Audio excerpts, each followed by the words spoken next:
នៅពេលដែលណានស៊ូចុះមកញ៉ាំអាហារពេលព្រឹកពួកគាត់ក៏ពិភាក្សាអំពីទ្វារទី5របស់ឈៀនលីណានស៊ូក៏បានឲ្យឈៀនលីយកតម្រុយទ្វារទី5របស់គាត់ឡើងមកហើយតម្រុយនៅទ្វារទី5របស់ឈៀនលីគឺស្គរស្បែកមនុស្សបន្ទាប់មកពួកគាត់ក៏ធ្វើការស្រាវជ្រាវអំពីតម្រុយដែលពួកគាត់ទទួលបានបន្ទាប់ពីឈៀនលីស្រាវជ្រាវតាមអ៊ីនធឺណិតអស់មួយរយៈហ្នឹងគាត់ក៏ទទួលបានព័ត៌មានថាស្គរស្បែកមនុស្សវាគឺជារឿងព្រេងបុរាណមួយកន្លែងវែងនៃស្គរត្រូវបានធ្វើឡើងដោយស្បែកក្រមុំព្រហ្មចារីវាត្រូវបានគេជឿថាសំឡេងដែលស្គរប្រភេទនេះបង្កើតបានគឺអាចផ្សារភ្ជាប់រវាងជីវិតនិងសេចក្តីស្លាប់ព្រមទាំងការចាប់កំណើតឡើងវិញសាជាថ្មីនៅក្នុងរឿងនិទានក្មេងស្រីម្នាក់ត្រូវបានគេជ្រើសរើសឲ្យធ្វើជាស្គរបងស្រីក៏បានស្ម័គ្រចិត្តលះបង់ស្បែកខ្លួនឯងដើម្បីការពារប្អូនស្រីក៏បានស្វែងរកបងស្រីដែលបាត់ខ្លួនទៅអស់រយៈពេលជាយូរណាស់មកហើយប៉ុន្តែប្អូនស្រីនៅតែមិនអាចរកឃើញបងស្រីរហូតទាល់តែប្អូនស្រីបានឮសំឡេងស្គរមកពីជើងមេឃទើបនាងបានដឹងជីស៊ីខណៈពេលដែលគាត់ស្ដាប់ឈៀនលីនិយាយរឿងនិទានអំពីស្គរស្បែកមនុស្សគាត់ក៏បានចាប់អារម្មណ៍ទៅណានស៊ូរបស់យើងដែរគាត់ឃើញណានស៊ូរបស់យើងគឺអាការៈអត់ស្រួលទេអញ្ចឹងហើយគាត់ក៏បានសួរទៅកាន់ណានស៊ូថាតើឯងមិនអីទេឬនិយាយទៅបារម្ភពីគ្នារហូតអ្នកទាំងអស់គ្នាណានស៊ូយើងក៏តបទៅកាន់ជីស៊ីវិញថាមិនអីទេទាំងទឹកមុខរបស់គាត់នឹងអ្នកណាមើលហើយក៏ឃើញថាអត់ស្រួលដែរខណៈពេលនោះយីស៊ីដែលជាបងប្អូនភ្លោះរបស់ឈៀនលីនឹងគាត់បាននិយាយថាបងប្រុសរួនបងកុំបារម្ភអីខ្ញុំនឹងនាំពួកគេត្រឡប់មកវិញដោយសុវត្ថិភាពអនុញ្ញាតឲ្យខ្ញុំនាំពួកគេឆ្លងកាត់ទ្វារមួយនេះទៅណានស៊ូគឺគាត់អត់បានយល់ព្រមនោះទេគាត់ថាទុកពេលឲ្យគាត់គិតសិនមើលទៅណានស៊ូហាក់ដូចជាបារម្ភអំពីការចូលទ្វារលើកនេះរបស់ជីស៊ីជាខ្លាំងសាច់រឿងក៏កាត់មកដល់នៅពេលជីស៊ីគាត់បើកទ្វារចូលបន្ទប់របស់គាត់ពេលនោះគាត់រៀនភ្ញាក់ផ្អើលដោយសារតែគាត់ឃើញណានស៊ូនឹងនៅអង្គុយក្នុងបន្ទប់របស់គាត់ជីស៊ីក៏បានសួរទៅកាន់គាត់ថាហេតុអីបានជាឯងមកបន្ទប់ខ្ញុំណានស៊ូក៏តបថាខ្ញុំត្រូវការឯងខ្លាំងណាស់ជីស៊ីឮអញ្ចឹងគាត់ក៏ហាក់ដូចជាភ្ញាក់ផ្អើលហើយគាត់និយាយថាហ៎តើឯងនិយាយនឹងមានន័យថាម៉េចណានស៊ូក៏បានតបថាខ្ញុំមានន័យដូចអ្វីដែលខ្ញុំបាននិយាយនឹងហើយឯងគឺមិនអាចស្លាប់ដាច់ខាតជីស៊ីគាត់ក៏បានបន្តទៀតថាតើឯងអាចបញ្ជាក់វាឲ្យច្បាស់ជាងនឹងបន្តិចបានអត់យីកូនស្រីច្បាស់ប៉ុណ្ណឹងឯងកូនឯងអត់ច្បាស់ទៀតមែនហើយពេលនោះណានស៊ូគឺគាត់បានឈប់ឆ្លើយហើយគាត់ក៏បានដកយកប្រដាប់ឆ្លុះមើលនឹងទៅឲ្យជីស៊ីអ្នកទាំងអស់គ្នាចាំបានអត់ជីស៊ីបានយកអាប្រដាប់ឆ្លុះនឹងមើលហើយណានស៊ូរបស់យើងបានសម្លឹងមើលពេលជីស៊ីយើងមើលខ្លាំងណាស់ពេលនោះអញ្ចឹងគាត់ដឹងថាជីស៊ីរបស់យើងគឺស្រឡាញ់ហើយនឹងចាប់អារម្មណ៍វត្ថុមួយហ្នឹងឥឡូវនេះគឺគាត់បានបកគលឲ្យវត្ថុមួយហ្នឹងទៅកាន់ជីស៊ីហើយណានស៊ូមុននឹងចាក់ចេញពីបន្ទប់របស់ជីស៊ីគាត់បាននិយាយមួយឃ្លាចុងក្រោយថាមនុស្សខ្លះកើតមកគឺសម្រាប់ទ្វារបន្ទាប់ពីណានស៊ូចាក់ចេញទៅជីស៊ីរបស់យើងក៏បានយកប្រដាប់ឆ្លុះមើលនឹងយកមកមើលហើយគណៈពេលដែលគាត់កំពុងមើលនោះគឺគាត់បានឮសំឡេងឈៀនលីស្រែកពីខាងក្រោមយ៉ាងខ្លាំងអញ្ចឹងហើយគាត់ក៏ចុះទៅមើលដោយប្រញាប់គាត់ស្មានតែឈៀនលីយើងកើតអីអ្នកទាំងអស់គ្នាតែតាមពិតឈៀនលីរបស់យើងគឺគាត់ស្រែកដោយសារតែគាត់នឹងមើលរឿងខ្មោចជីស៊ីយើងមុនដំបូងគឺឲ្យឈៀនលីនឹងអោបគាត់ទេប៉ុន្តែនៅពេលដែលគាត់កលេចឃើញរឿងនឹងខ្មោចគឺគាត់នឹងបានឲ្យឈៀនលីនឹងអោបគាត់វិញរបៀបថាមនុស្សខ្លាចខ្មោចហើយមកមើលរឿងខ្មោចអ្នកទាំងអស់គ្នាហើយគណៈពេលដែលពួកគាត់កំពុងតែខ្លាចខ្មោចនឹងបងស្រីយ៉ាន់ស៊ីនឹងក៏បានមកឈរអើតមើលពួកគាត់នឹងទាំងមុខរបស់គាត់នឹងបិទម៉ាស់ដែលមើលមកផ្លែទៅច្រឡំដូចខ្មោចដល់ពេលអញ្ចឹងទៅពេលដែលពួកគាត់ចាប់អារម្មណ៍គឺពួកគាត់ភ្ញាក់ខ្លាំងមែនទែនហើយបងស្រីយ៉ាន់ស៊ីនឹងមកអ្នកទាំងអស់គ្នាគឺគាត់មកថាឲ្យពីរអ្នកនឹងឯងដែលយប់កណ្ដាលត្រៀតឲ្យមកមើលរឿងខ្មោចស្រែកផ្អើតកុំឲ្យតែគេនឹងដេកបានហើយគាត់នឹងថាឲ្យពីរអ្នកនឹងឡើងដូចចាក់ឌីអញ្ចឹងឈៀនលីយើងក៏ក្បាលខូចដែរពេលដែលបងស្រីយ៉ាន់ស៊ីថាឲ្យគឺគាត់អត់បានឈប់ទេគាត់ឌឺបន្ថែមទៀតគាត់កាន់តែស្រែកលឺទៀតដល់ពេលអញ្ចឹងបងស្រីយ៉ាន់ស៊ីគាត់ដឹងចំណុចខ្សោយឈៀនលីគឺគាត់ខ្លាចបងប្រុសភ្លោះរបស់គាត់ដល់ពេលអញ្ចឹងគាត់ក៏បានស្រែកហៅយីស៊ីនឹងឲ្យមកថាឲ្យឈៀនលីបងប្រុសរបស់ឈៀនលីមកដល់ភ្លាមអ្នកទាំងអស់គ្នាអត់មាននិយាយអីច្រើនទេគាត់និយាយថាអញ្ចឹងប្រសិនបើឯងហ៊ានតែនិយាយមកពាក្យទៀតនៅក្នុងយប់នេះឯងនឹងទៅទ្វារទី5របស់ឯងតែម្នាក់ឯងហើយឈៀនលីអ្នកទាំងអស់គ្នាគួរអាណិតវិញហើយពេលហ្នឹងពេលដែលបងគាត់ថាអញ្ចឹងហើយអ្នកទាំងអស់គ្នាគាត់នៅមើលរឿងខ្មោចនឹងខ្លាចប៉ុណ្ណាក៏ដោយក៏គាត់អត់ហ៊ានស្រែកដែរគាត់សុខចិត្តខ្លាចឲ្យទប់អត់ហ៊ានបញ្ចេញសម្លេងសម្បីតែបន្តិចដល់ពេលជីស៊ីគាត់ឃើញអញ្ចឹងគាត់ថាអញ្ចឹងឯងខ្លាចបងប្រុសឯងដល់ថ្នាក់នឹងផង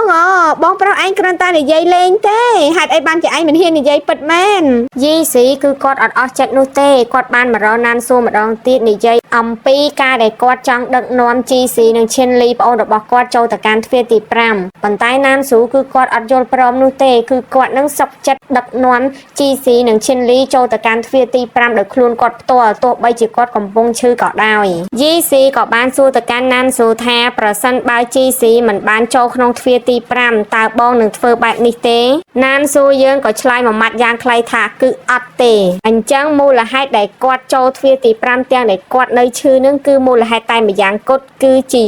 GC ក៏បានតបថាតើ GC មានអ្វីដែលពិសេសចំពោះបងទៅណានស៊ូក៏បានតបថាមិនមែនជារឿងដែលឯងត្រូវមកខ្វល់ខ្វាយនោះទេ GC បន្ទាប់ពីលើណានស៊ូឆ្លើយអញ្ចឹងហើយគាត់ក៏លែងនៅតវ៉ាអីទេដែរគាត់នឹងបានផ្ដាំណានស៊ូថាឲ្យមើលថែនឹងការពារប្អូនប្រុសរបស់គាត់ផង GC អ្នកទាំងអស់គ្នាគឺជាបងប្រុសម្នាក់ដែលស្រឡាញ់ប្អូនខ្លាំងមែនទែនអាចហ៊ានលះបង់ជីវិតដើម្បីប្អូនទៀតផងប៉ុន្តែនៅចំពោះមុខប្អូនគឺតែងតែសម្ដែងអាក្រក់និងបង្ហាញថាដូចអត់ស្រឡាញ់ដូចអត់ចង់ការពារអីអញ្ចឹងប្រៀបដូចខ្មែរយើងនិយាយថាមនុស្សសម្ដែងអាក្រក់តែចិត្តល្អ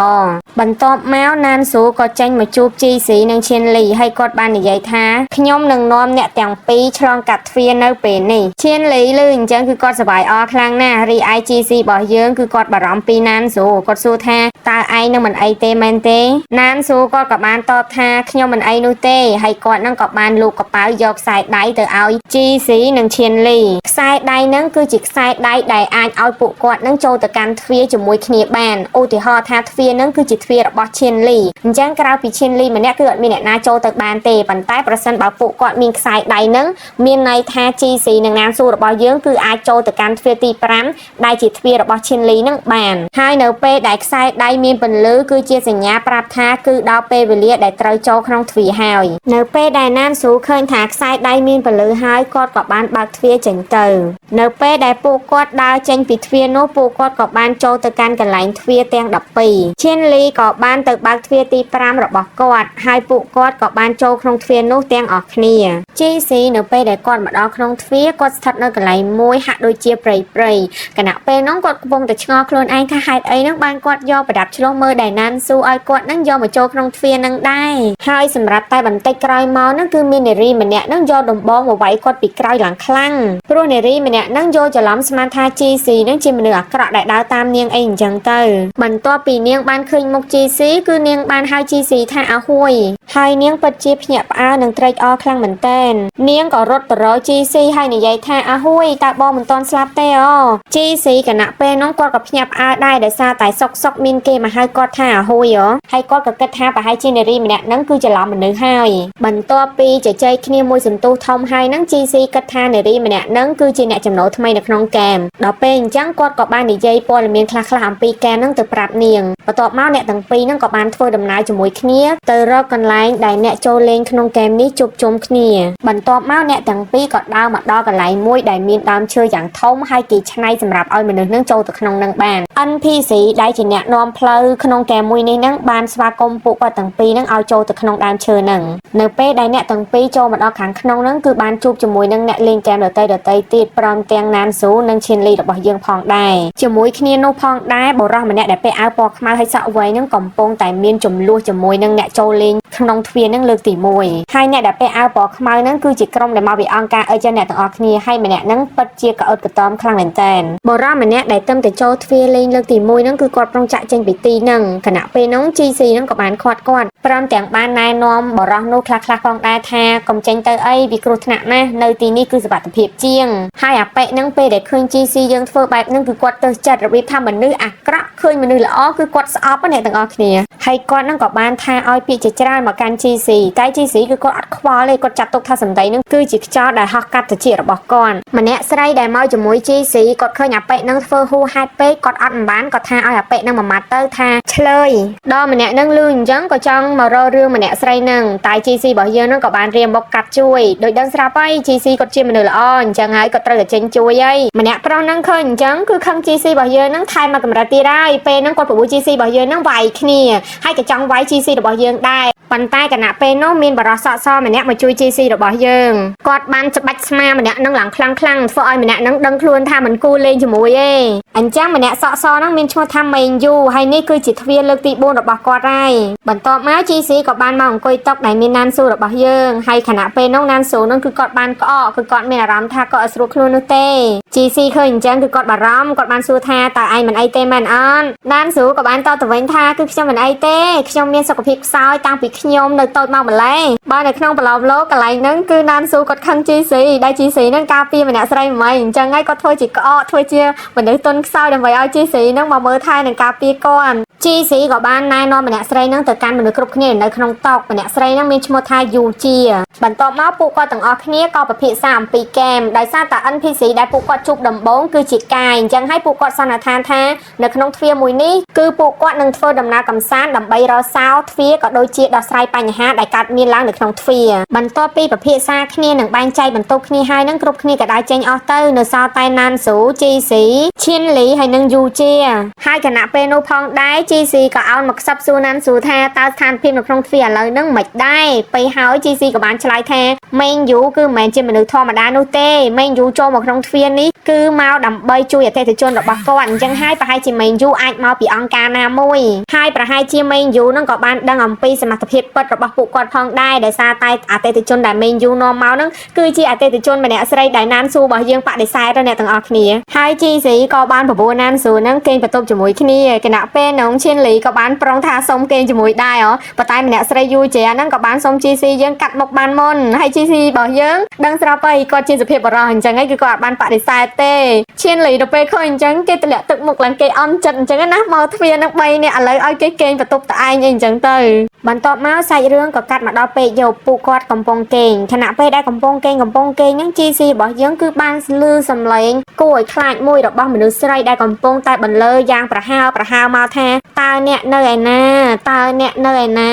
តើអ្នកនៅឯណាហើយនិយាយឃ្លានេះដដែលរហូត GC បន្ទាប់ពីលឺសំឡេងគាត់ក៏ភ្ញាក់ហើយគាត់ព្យាយាមស្វែងរកប្រភពសំឡេងហ្នឹងថានៅឯណាខណៈពេលនោះណានស៊ូរបស់យើងក៏បានភ្ញាក់ពីគេងដែរគាត់ក៏បានសួរទៅកាន់ GC ថាតើឯងកំពុងតែមើលអ្វីហ្នឹងនៅខាងក្រៅគឺសិតតែអាបឯងមិនចាំបាច់មើលនោះទេឆាប់ចូលគេងទៅហើយខណៈពេលនោះណានស៊ូគឺគាត់អត់ស្រួលខ្លួននោះទេ GC ឃើញអញ្ចឹងគាត់ក៏បានយកដៃរបស់គាត់ហ្នឹងមកសៀបណានស៊ូរបស់យើងបន្ទាប់ពីគាត់សៀបហើយហ្នឹងគឺគាត់ដឹងហ្មងថាណានស៊ូកំពុងតែក្តៅខ្លួនអញ្ចឹងហើយគាត់ក៏ឲ្យណានស៊ូរបស់យើងហ្នឹងសម្រាប់គេងទៅដោយអ្នកទាំងអស់គ្នាដឹងស្រាប់ហើយគឺណានស៊ូគឺគាត់បានចូលមកទ្វារហ្នឹងទាំងខ្លួនគាត់ឈឺសាច់រឿងក៏កាន់មកដល់ពេលព្រឹក GC គាត់បានភ្ញាក់ពីគេងគាត់ឃើញភួយដែលត្រឡប់គាត់អញ្ចឹងទៅគាត់ក៏ភ្ញាក់ដល់ពេលឲ្យម្នាក់យូជាហ្នឹងបាននិយាយថាភួយហ្នឹងគឺខ្ញុំត្រឡប់ឲ្យអ្នកដោយសារតែប្រយុទ្ធមិញហ្នឹងអ្នកបានធ្វើឲ្យភួយហ្នឹងធ្លាក់ចុះនិយាយទៅម្នាក់យូជាហ្នឹងមើលទៅដូចស្រឡាញ់ GC របស់យើងអ្នកទាំងអស់គ្នាហើយគណៈពេលហ្នឹងណានស៊ូរបស់យើងក៏បានភ្ញាក់ពីគេងដែរហើយពេលគាត់ភ្ញាក់ពីគេងភ្លាមគឺគាត់និយាយពាក្យថាអរុនសួស្ដីទៅកាន់ GC របស់យើងមុនគេបង្អស់ GC ចង់ឲ្យគាត់ហ្នឹងនៅគេងបន្តទៀតពីព្រោះថាណានស៊ូរបស់យើងអត់ទាន់ស្រួលខ្លួនប៉ុន្តែណានស៊ូបានបដិសេធគាត់ថាឥឡូវហ្នឹងគឺគាត់ហ្នឹងលែងអីហើយគាត់ក៏បបួល GC របស់យើងហ្នឹងចេញទៅក្រៅដើម្បីដំណើរកម្សាន្ត NPC ដែលជាកាយនៅក្នុងទ្វារហ្នឹងបាននិយាយថាថ្ងៃនេះពួកយើងនឹងទៅទស្សនាសាលតាំងពីពណ៌នៅក្នុងស្រុកមួយវាគឺជាអគារដ៏ស្រស់ស្អាតនិងប្លែកបំផុតនៅក្នុងតំបន់នេះខណៈពេលដែលពួកគាត់កំពុងដើរទៅសាលនោះដើម្បីទស្សនាណានស៊ូបានចាប់អារម្មណ៍ថាគឺមានគេកំពុងតែលួចថតសកម្មភាពរបស់គាត់ហើយអ្នកដែលលួចថតគាត់ហ្នឹងគឺជាម្នាក់ស្រីដែលមកពីអង្គការ X នឹងឯងដែលមានឈ្មោះថាវ៉ាងសាវយ៉ាវបន្ទាប់មកណានស៊ូនិង GC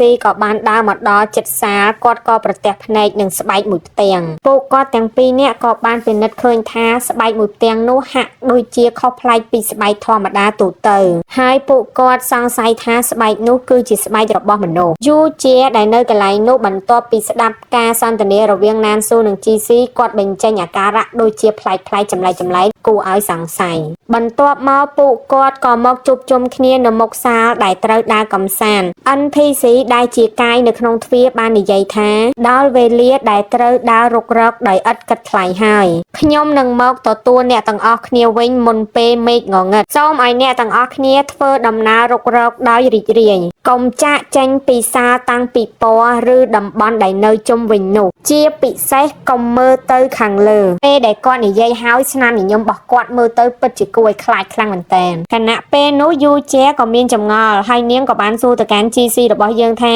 តើនឹងមានរឿងអីកើតឡើងប្រសិនបើពួកយើងមើលទៅខាងលើ GC ក៏ឆ្លើយវិញថាវាគឺមិនល្អសម្រាប់កនោះទេប្រសិនបើយើងមើលទៅខាងលើហើយបើនិយាយដោយសាមញ្ញវាគឺជាលក្ខខណ្ឌបំរាមនៃការស្លាប់ប្រសិនបើពួកយើងល្មើសបំរាមនៃការស្លាប់ដោយចៃដន្យនោះព្រះនៃទ្វារនឹងសម្លាប់ពួកយើងបន្ទាប់មកពួកគាត់ក៏បានដើរចូលទៅក្នុងសាលហើយនៅក្នុងសាលហ្នឹងគឺឮសំឡេងកោដែលសំឡេងហ្នឹងស្ដាប់ទៅពិតជាគួរឲ្យខ្លាចឲ្យព្រឺខ្លាំងមែនទែនបន្ទាប់ពី GC គឺគាត់បានឮសំឡេងហ្នឹងហើយគាត់គិតថាសំឡេងហ្នឹងគឺមកពីជាន់ទី2ប៉ុន្តែសាលតាំងពីពណ៌ហ្នឹងគឺអត់មាន2ជាន់នោះទេដល់ហើយគាត់គិតថាប្រហែលជាភ្លេងហ្នឹងគឺមកពីពិដានហើយគាត់ហ្នឹងប្រុងមើលទៅពិដានពេលហ្នឹងគឺណានស៊ូរបស់យើងគឺបានខាត់ GC ភ្លាមហ្មងថាកុំមើលទៅពិដានដោយសារណានស៊ូគាត់ខ្លាចថាការមើលទៅពិដានគឺជាបំរាមនៃការស្លាប់ដែលធ្វើឲ្យ GC របស់យើងមានបញ្ហាហើយនេះគឺជាទស្សនវិជ្ជានៅលើពិដាននៃសាលអ្នកទាំងអស់គ្នាខំមើលទៅប្រចាំល្មើសបំរាមនៃការស្លាប់បន្ទាប់មកពួកគាត់ទាំង3ក៏ដើរមកជួបឈិនលីពេលនោះណានស៊ូបានមករកឈិនលីហើយប្រាប់ឈិនលីថាកុំឲ្យឈិនលីនឹងដើរផ្ដេសផ្ដាសឈិនលីគេអន់ចិត្តអ្នកទាំងអស់គ្នាដោយសារតែ GC និងណានស៊ូរបស់យើងអត់បានកេងបន្ទប់មួយគាត់ដល់ពេលអញ្ចឹងគាត់និយាយថាអញ្ចឹងបងមើលទៅមិនបានខ្វល់ខ្វាយពីខ្ញុំនោះទេឡើងចរកូនក្មេងហ្មងឈិនលីយើងដល់ហើយណានស៊ូក៏តបវិញថាតើឯងពិតជាជឿថាពួកយើងពិតជាមិនខ្វល់ពីឯងមែនអីដល់ហើយឈិនលីគេឆ្លើយទៅងក់ហ្មងគេឆ្លើយថាអញ្ចឹងខ្ញុំជឿថាពួកបងឯងហ្នឹងគឺមិនខ្វល់ពីខ្ញុំនោះទេហើយគណៈពេលហ្នឹងយូជែបាននិយាយទៅកាន់ GC របស់យើងថាអញ្ចឹងបងប្រុសលីងលីងកន្លែងនេះពិតជាធ្វើឲ្យខ្ញុំភ័យខ្លាចខ្លាំងណាស់ហើយអ្នកទាំងអស់គ្នាណានស៊ូគ្រាន់តែលើចង់ភ្លាមគាត់បែរមកញាក់ញាក់ដាក់ GC វិញភ្លាមថាអញ្ចឹងលីងលីងខ្ញុំក៏ខ្លាចដែរអូយឡើងប៉ាន់ហ្មងណានស៊ូគេមកប៉ះ GC បន្តិចអត់បានហ្មងដល់ពេលយូជែឃើញអញ្ចឹងគាត់ក៏ថាឲ្យណានស៊ូយើងថាអញ្ចឹងអ្នកគឺជាមនុស្សប្រុសដែលធំហើយនៅខ្លាចអីទៀតដល់ហើយណានស៊ូគាត់ក៏តបវិញថាអញ្ចឹងអ្នកណាគេនិយាយថាមនុស្សប្រុសមិនអាចភ័យខ្លាចបាននោះហើយគណៈពេលនោះ GC គឺក៏អត់មានលូកមាត់ហើយអត់មានហ៊ានកាន់ជើងអ្នកណាម្នាក់សោះបងបន្ទាប់មកពួកគាត់ក៏បានមើលផ្ទាំងរូបភាពដែលនៅលើជញ្ជាំងណានស៊ូគាត់បានគិតថាផ្ទាំងគំនូរដែលនៅលើជញ្ជាំងគឺនិយាយអំពីរឿងព្រេងរវាងបងប្អូន2នាក់កំពុងតែលេងបាត់ពួនបងស្រីក៏បានចាក់ចេញហើយបាត់ខ្លួនហើយប្អូនស្រីគឺមិនអាចរកបងស្រីឃើញនោះទេបន្ទាប់ពីគាត់និយាយរឿងរ៉ាវដែលនៅលើផ្ទាំងគំនូរដែលបានគូបង្ហាញក្រោយមកគាត់ក៏បាននឹកឃើញថាតើរឿងនេះគឺដូចជារឿងស្គរស្បែកមនុស្សដែរអត់គឺប្អូនស្រីកំពុងតែតាមស្វែងរកបងស្រីហើយអ្នកទាំងអស់គ្នាដល់វគ្គដែលណានស៊ូនឹងឌឺដងទៅកាន់យូជែនឹងទៀតហើយយូជែគាត់បាននិយាយទៅកាន់ណានស៊ូថាអញ្ចឹងបងប្រុសបងពិតជាដឹងច្រើនមែនដល់ពេលហើយណានស៊ូក៏បានតបវិញថាអញ្ចឹងអ្នកមិនទាន់ដឹងអាយុរបស់ខ្ញុំផងមិនក៏ហ៊ានហៅខ្ញុំថាបងប្រុសដល់ពេលហើយយូជែហ្នឹងគាត់ក៏បានប្រាប់ថាគឺគាត់នឹងអាយុ25ឆ្នាំដល់ពេលហើយណានស៊ូក៏តបវិញថាអញ្ចឹងខ្ញុំទៅតែអាយុ24ឆ្នាំទេអញ្ចឹងខ្ញុំគួរតែហៅអ្នកថាបងស្រីមែនទេបងស្រីហើយអាធូនដែលគាត់ហៅបងស្រីនេះគឺថាឌឺសាហាវហ្មងណា GC យើងគាត់ឃើញស្ថានភាពអញ្ចឹងគឺគាត់ឡើងអស់សំណើចហ្មងហើយយូជែអ្នកទាំងអស់គ្នាគឺអត់មានហ៊ានតមួយណានស៊ូយើងទៀតទេហ្នឹងហើយនៅមកញ៉ៃញ៉ៃជាមួយ GC សំណប់ចិត្តរបស់គាត់គឺថាសក់ញក់អញ្ចឹងតែម្ដងបន្ទាប់មក GC ក៏បានឮសំឡេងហើយគាត់ក៏ប្រពន្ធណានស៊ូនឹងទៅមើលប្រភពនៃសំឡេងនឹងតែម្ដងយូជែគាត់អត់បានទៅជាមួយទេគាត់ថាគាត់នៅចាំនៅក្នុងហលនឹងដោយសារតែគាត់នឹងខ្លាចបន្ទាប់មកពួកគាត់ទាំង3ក៏ដើរមកកាន់កន្លែងមួយដែលកន្លែងហ្នឹងមើលទៅដូចជាគ្រូថ្នាំចិនបុរាណមិនដឹងទេមានតាំងពីត្រាំក្អែបត្រាំកលាតត្រាំគ្រាប់ភ្នែកអូនិយាយទៅឡើងសាហាវហើយលោកយាយសក់សម្នាក់ហ្នឹងកំពុងតែកិនម្សៅអីម្យ៉ាងទេគឺពណ៌ស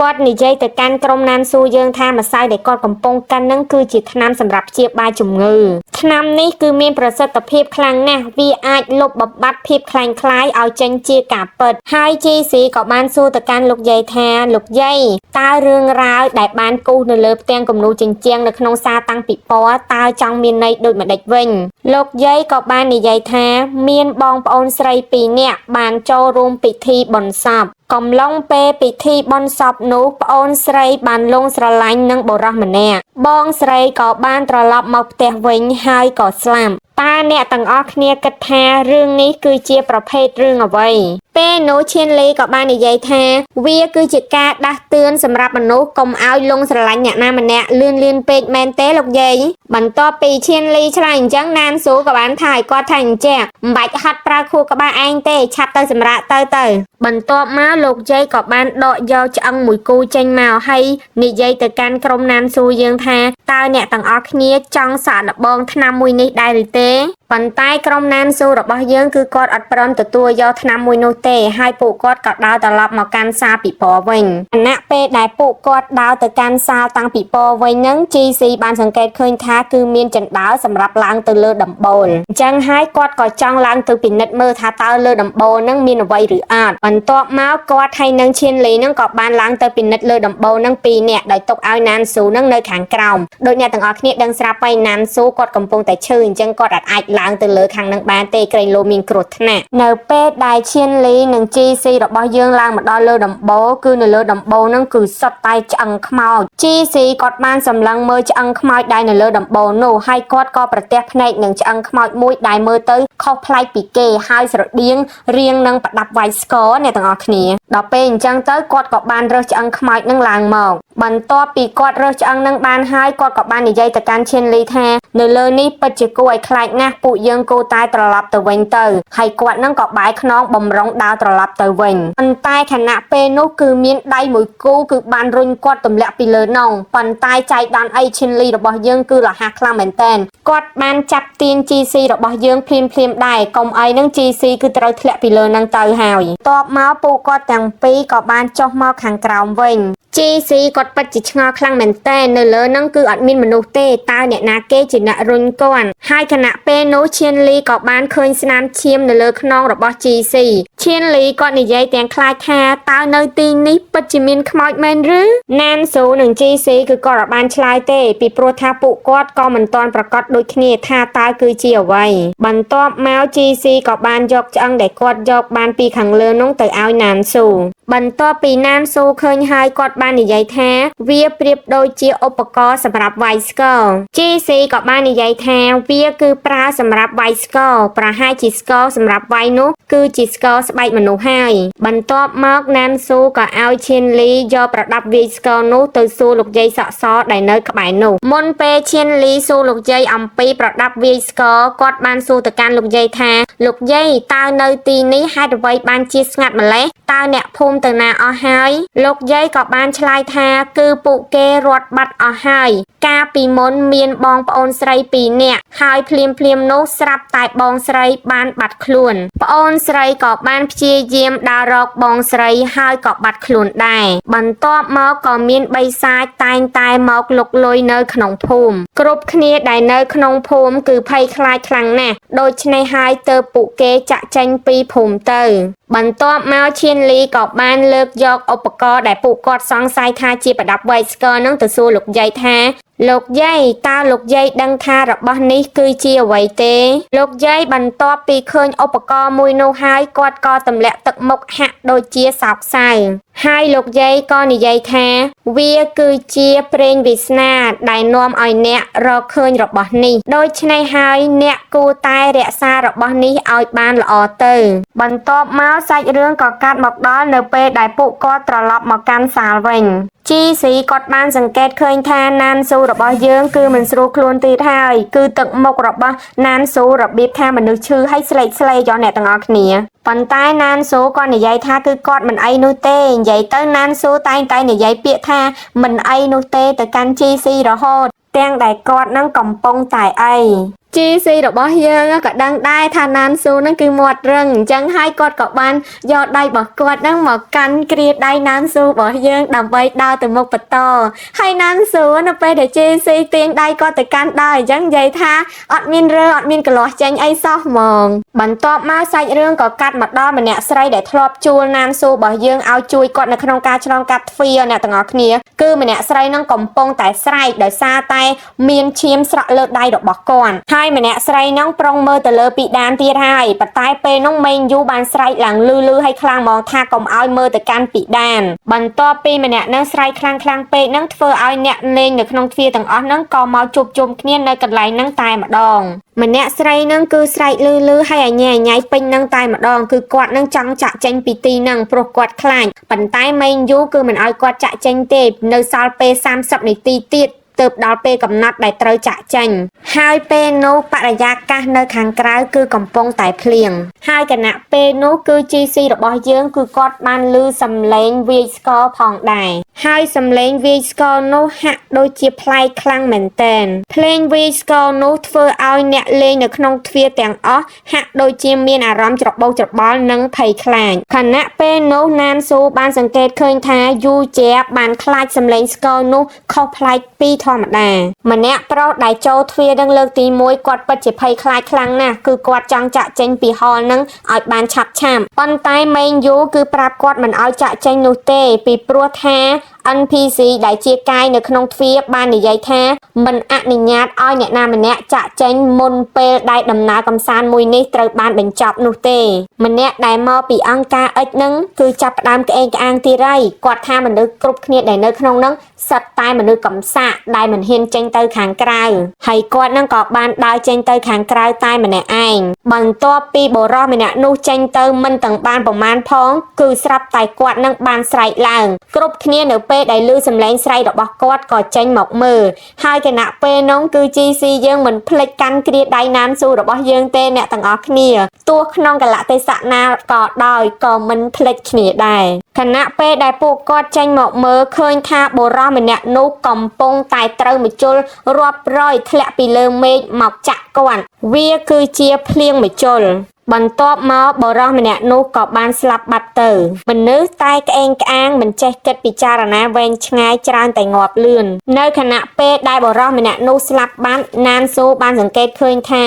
វាងសោយ៉ាវបញ្ចេញអាការៈខុសប្លែកពីធម្មតាអញ្ចឹងគាត់កំណត់បានថាពីរអ្នកនឹងគឺច្បាស់ជាស្គាល់គ្នាបន្ទាប់មក NPC ដែលជាកាយនៅក្នុងរឿងក៏បានមកដល់ហើយខណៈពេលនោះភ្លៀងម្ជុលក៏បានឈប់ផងដែរ NPC ដែលជាកាយនៅក្នុងទ្វារក៏បានហៅពួកគាត់ទាំងអស់គ្នាឲ្យទៅជួបនាងប៉ុន្តែខណៈពេលនោះគឺគ្រប់គ្នាអត់ហ៊ានទៅនោះទេពួកគេខ្លាចមកជុលនឹងមកចាក់សម្លាប់ពួកគាត់ណានស៊ូឃើញអញ្ចឹងក៏និយាយថាវាមិនអីនោះទេពេលនេះខាងក្រៅគឺមានសុវត្ថិភាពហើយពីព្រោះថា NPC ដែលជាកាយនៅក្នុងទ្វារកំពុងតែឈរនៅទីនោះបន្ទាប់ពីនិយាយហើយពួកគាត់ក៏ចេញដំណើរទៅជួប NPC ដែលជាកាយនៅក្នុងទ្វារនោះទៅបន្ទាប់មកសាកសពបុរសដែលស្លាប់នោះក៏បានរលាយបាត់ Admin ភ្លេចប្រាប់អ្នកទាំងអស់គ្នារាល់សាកសពដែលបានស្លាប់នៅក្នុងហ្គេមគឺតែងតែរលាយបាត់បន្ទាប់ពីស្លាប់ហើយក្នុងរយៈពេលដ៏ខ្លីមួយបន្ទាប់ពីពួកគាត់មកជួប NPC ដែលជាកាយនៅក្នុងទ្វារ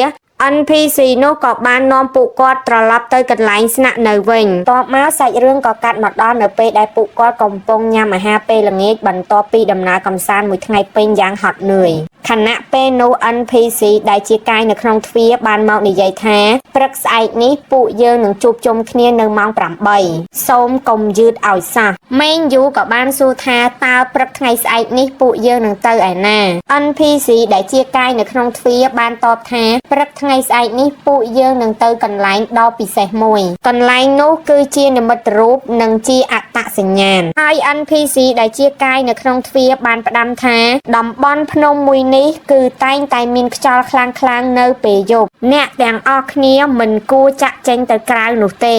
ហើយគួរតែចូលគេងឲ្យបានឆាប់រហ័សនៅពេលដែលគាត់និយាយចប់ហើយគាត់ក៏បានចាក់ចេញទៅពេលនោះយូជាបានសម្លឹងទៅកាន់ណានស៊ូរបស់យើងឃើញថាណានស៊ូរបស់យើងនឹងកំពុងតែងុយគេងដល់ពេលអញ្ចឹងយូជានឹងបានសួរទៅកាន់ណានស៊ូថាអញ្ចឹងស៊ូម៉េងអ្នកបានគេងពេញមួយថ្ងៃហើយហេតុអីអ្នកមើលទៅនៅតែងងុយគេងទៀតអញ្ចឹងដល់ហើយណានស៊ូក៏បានឆ្លើយរបៀបថាគាត់ដើរតួកំសត់អ្នកទាំងអស់គ្នាគាត់ឆ្លើយថាអញ្ចឹងសុំទោសផងសុខភាពរបស់ខ្ញុំគឺមិនល្អនោះទេខ្ញុំសុំទោសប្រសិនបើខ្ញុំធ្វើឲ្យប៉ះពាល់ដល់អ្នកហើយគាត់ក៏បាននិយាយមកកាន់ GC របៀបថាឌឺម្នាក់ស្រីហ្នឹងគាត់និយាយថាអញ្ចឹង បងប្រុសលីងអរគុណបងណាស់ដែលមើលថែខ្ញុំហើយអាពេលគាត់និយាយហ្នឹងគាត់ធ្វើខ្លួនឯងហ្នឹងឡើងទុនខ្សោយគួរឲ្យអាណិតអីអញ្ចឹងហើយយូរជាឃើញអញ្ចឹងគាត់ក៏បានពេបមាត់លក្ខណៈថាគាត់ជ្រិញចរិតអីអញ្ចឹងអ្នកទាំងអស់គ្នានិយាយទៅណានស៊ូហ្នឹងគឺឌឺម្នាក់យូរជាហ្នឹងគឺសាហាវខ្លាំងមែនតើហ្មងបន្ទាប់មកសាច់រឿងក៏កាត់មកដល់នៅពេលដែលពួកគាត់ហ្នឹងចូលគេង GC របស់យើងហ្នឹងបានសម្លឹងទៅមើលកាន់ណានស៊ូដែលគាត់កំពុងតែគេងហើយខណៈពេលនោះយូជាក៏បានសម្លឹងមកកាន់ GC របស់យើងហើយនិយាយថាបងប្រុសលីងតើពួកយើងនឹងស្លាប់នៅទីនេះទេខ្ញុំពិតជាខ្លាចខ្លាំងណាស់ GC ក៏បានតបថាកុំគិតច្រើនអីពួកយើងនឹងមិនអីនោះទេឆាប់គេងទៅហើយម្នាក់ស្រីហ្នឹងគឺគាត់ខូចខ្លាំងមែនតើគាត់ធ្វើនិយាយសម្ដីឡើងកំសត់គូឲ្យអាណិតឲ្យ GC របស់យើងណាអាណិតគាត់និយាយថាអញ្ចឹងបងប្រុសលីងខ្ញុំពិតជាល្ងាខ្លាំងណាស់តើខ្ញុំអាចគេងក្រែជាមួយបងបានអត់admin ពិតជាស្រឡាញ់នៅពេលដែល GC គាត់តបទៅវិញខ្លាំងមែនតើគាត់តបថាអញ្ចឹងអ្នកគឺធាត់ខ្លាំងណាស់ក្រែរបស់ខ្ញុំតូចណាស់មិនអាចសមស្របសម្រាប់មនុស្ស2នាក់ទេបើអ្នកមកគេងនោះក្រែរបស់ខ្ញុំនឹងចង្អៀតហើយខ្ញុំច្បាស់ជាលំបាកនៅក្នុងការគេងហើយម្នាក់យូជាហ្នឹងពេលដែល GC ឆ្លើយអញ្ចឹងគេធ្វើណាខឹងអីអញ្ចឹងទៅ GC របស់យើងគឺគាត់អត់ខ្វល់ទេចង់ខឹងអីខឹងទៅគឺគាត់នោះបាយជាទៅមើលណានស៊ូរបស់យើងកំពុងគេងធ្វើមិនដឹងបន្ទាប់មកសាច់រឿងក៏កាត់មកដល់ពេលព្រឹកហើយណានស៊ូគឺគាត់ក្រោកឡើងហើយគាត់នឹងកំពុងតែមើល GC របស់យើងនឹងគេងអ្នកទាំងអស់គ្នាណានស៊ូគឺគាត់ចូលចិត្តមើលនៅពេលដែល GC នឹងគេងខ្លាំងមែនតើយូជាគឺគាត់អន់ចិត្តជាមួយ GC តាំងពីយប់អញ្ចឹងពេលដែលគាត់ក្រោកព្រលឹមឡើងហើយគឺគាត់ទៅញ៉ាំអាហារពេលព្រឹកតែម្ដងគឺអត់នៅចាំ GC របស់យើងទៅជាមួយគ្នានោះទេពេលម្នាក់ស្រីនឹងទៅបាត់ណានស៊ូរបស់យើងក៏បានសួរមកកាន់ GC ថាអញ្ចឹងការពីយប់មិញណាតើមានអ្វីកើតឡើងមែនអត់គឺណានស៊ូរបស់យើងប្រកែកសង្កេតដែរណាប្រាប់ឲ្យហើយទៅ GC ស្មានតាណានស៊ូនឹងសួរពីហេតុការដែលបានកើតឡើងយប់មិញតាក់ទងនឹងទ្វារគាត់ក៏ខំឆ្លើយថាអញ្ចឹងការពីយប់មិញគឺអត់មានអីកើតឡើងនោះទេពិតជាស្ងប់ស្ងាត់ល្អខ្លាំងមែនតើអត់បានឮសំឡេងអីចម្លែកនោះទេដល់ហើយណានស៊ូក៏បានបញ្ជាក់ថាអញ្ចឹងមិនមែនទេគឺខ្ញុំចង់សួររឿងរវាងឯងនិងយូជាដល់ហើយ GC ក៏បានតបវិញថាតើអាចមានរឿងអីកើតឡើងរវាងខ្ញុំនិងនាងទៅគឺគ្មាននោះទេណានស៊ូបន្ទាប់ពីឮចម្លើយហើយគាត់ឡើងញញឹមហើយគាត់សួរ GC របស់យើងបន្តទៀតថាអញ្ចឹងតើអ្វីដែលធ្វើឲ្យឯងបែកគ្នាជាមួយនឹងមិត្តស្រីចុងក្រោយបង្អស់របស់ឯងនោះដល់ហើយ GC គាត់ក៏បានឆ្លើយថាអញ្ចឹងមិត្តស្រីខ្ញុំមិនដែលមានមិត្តស្រីពីមុនមកនោះទេតើខ្ញុំអាចមានមិត្តស្រីដោយរបៀបណាបើជាធម្មតាខ្ញុំរវល់ទៅលើការសិក្សារបស់ខ្ញុំហើយនឹងការងារក្រៅម៉ោងសឹងអីហើយនឹងហើយក្រៅពីនោះនៅពេលទំនេរខ្ញុំលេងតែហ្គេមហ្នឹងខ្ញុំមិនដែលខ្វល់រឿងមិត្តស្រីអីនោះទេ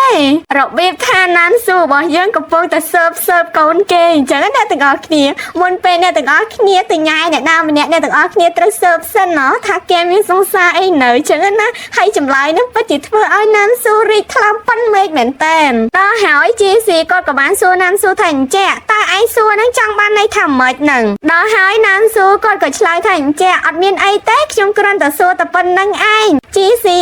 កូនណាគេសួរប៉ុណ្្នឹងឯងកូនឯងនៅអត់ដឹងទៀតមិនមែនកូនរឿងហ្នឹងគឺប្រូមែនទេប៉ុន្តែគឺថា sweet ស្លាប់ admin មើលមិនចេញប្រូមែនទេនិយាយមែនគឺមើលចេញ BL ពេញទំហឹងហ្មងបន្ទាប់មកសាច់រឿងក៏កាត់មកដល់ដំណើរកំសាន្តថ្ងៃថ្មីរបស់ពួកគាត់ NPC ដែលជាកាយនៅក្នុងទ្វារបាននិយាយទៅកាន់ពួកគាត់ថាថ្ងៃនេះអ្នកទាំងអស់គ្នាមានដំណើរកំសាន្តរយៈពេល6ម៉ោងបន្ទាប់ពីអ្នកទាំងអស់គ្នាដំណើរកំសាន្តចប់ខ្ញុំនឹងមកទទួលអ្នកទាំងអស់គ្នាសូមរីករាយជាមួយនឹងដំណើរកំសាន្តមួយនេះខ្ញុំសូមប្រាប់ថានៅពេលដំណើរកំសាន្តសូមកុំបង្កើតជាសម្លេងរំខានហើយនៅពេលដែលគាត់និយាយឃ្លាហ្នឹងគឺទឹកមុខរបស់គាត់គឺគួរឲ្យខ្លាចទៀតហើយបន្ទាប់មកយូជាក៏បានកាន់ដៃ GC របស់យើងធ្វើដូចជាខ្លួនឯងហ្នឹងកំពុងតែខ្លាចហើយនាងក៏បានសួរមកកាន់ណានស៊ូរបស់យើងថាអញ្ចឹងតើអ្នកជាហើយមែនទេហើយណានស៊ូរបស់យើងឆ្លើយមកវិញឡើងមកចុះគាត់និយាយថាអញ្ចឹងខ្ញុំអាចដើរបានដោយខ្លួនឯងទោះបីជាខ្ញុំមានសុខភាពមិនសូវល្អក៏ដោយក៏ខ្ញុំមិនតោងអ្នកណាម្នាក់ដែរមិនដូចអ្នកខ្លះនោះទេដែលតែងតែចូលចិត្តសម្ដែងជាទុនខ្សោយម្នាក់យូជានឹងអ្នកទាំងអស់គ្នាគ្រាន់តែលឺណានស៊ូយើងនិយាយចឹងហើយគឺគាត់ប្រឡែងដៃពី GC របស់យើងតែម្ដងថា ហើយថាកុំប៉ះជីស៊ីបើមិនចង់ឆ្អែតបាយយូជាខណៈពេលដែលណានស៊ូរៀបនឹងដើរចូលទៅក្នុងរូងភ្នំនឹងស៊ូម៉េងបានមកខាត់ដំណើរណានស៊ូរបស់យើងម៉េងយូគាត់ដឹងថាណានស៊ូមិនមែនជាមនុស្សធម្មតានោះទេគាត់គឺជាចៅហ្វាយនៃអបស៊ីឌៀនហើយណានស៊ូរបស់យើងក៏មិនមែនភ្លើដែរគាត់ក៏ដឹងថាម៉េងយូនឹងក៏មិនមែនមនុស្សធម្មតាដូចគ្នាម៉េងយូគឺជាចៅហ្វាយនៃក្តាន់សនឹងគឺជាអង្គការដូចតែអបស៊ីឌៀនដែរអ្នកទាំងអស់គ្នាប៉ុន្តែអបស៊ីឌៀនគឺ top 1 ហើយក្តាន់សនឹងគឺ top 2ខណៈពេលដែលណានស៊ូនិងម៉េងយូកំពុងជជែកគ្នាចរចាអំពីការបង្កើតក្រុមហ្នឹងគឺ GC ហ្នឹងគឺគាត់បានឮសម្លេងស្គរហើយសម្លេងស្គរហ្នឹងគឺគាត់ឮដោយការពីវគ្គមុនដែលគាត់ឮហើយភ្លៀងនឹងធ្លាក់មកអញ្ចឹងហើយគ្រប់គ្នាបានរត់ចូលទៅក្នុងរូងភ្នំយ៉ាងលឿនហើយក្រុមណានស៊ូរបស់យើងក៏បានចូលរូងភ្នំផងដែរដោយសារពួកគាត់គិតថាខ្លាចនឹងមានភ្លៀងមកចូលម្ដងទៀតហើយនៅក្នុងរូងភ្នំហ្នឹងគឺមានចណ្ដើរឡើងទៅជាន់ខាងលើដល់ពេលអញ្ចឹងណានស៊ូហ្នឹងគឺគាត់បានឡើងចណ្ដើរទៅជាន់ខាងលើហ្នឹងមុនយូជានាងបាននិយាយទៅកាន់ GC ថាតើអាចឲ្យនាងនៅចាំនៅនឹងបានអត់ដោយសារតែនាងនឹងអត់ហ៊ានឡើងទៅលើទេនាងខ្លាចដល់ពេលហើយ GC របស់យើងក៏ថាអត់អីទេនៅចាំនៅនឹងក៏បានដែរបន្ទាប់មកណានស៊ូនិង GC របស់យើងក៏ឡើងមកដល់ជាន់ខាងលើគណៈពេលដែលពួកគាត់ទាំងពីរនាក់ឡើងមកដល់ជាន់ខាងលើហ្នឹងគឺពួកគាត់បានឃើញស្គរមួយ GC នៅពេលដែលគាត់បានឃើញស្គរនោះហើយហាក់ដូចជាគាត់ត្រូវបានបំភាន់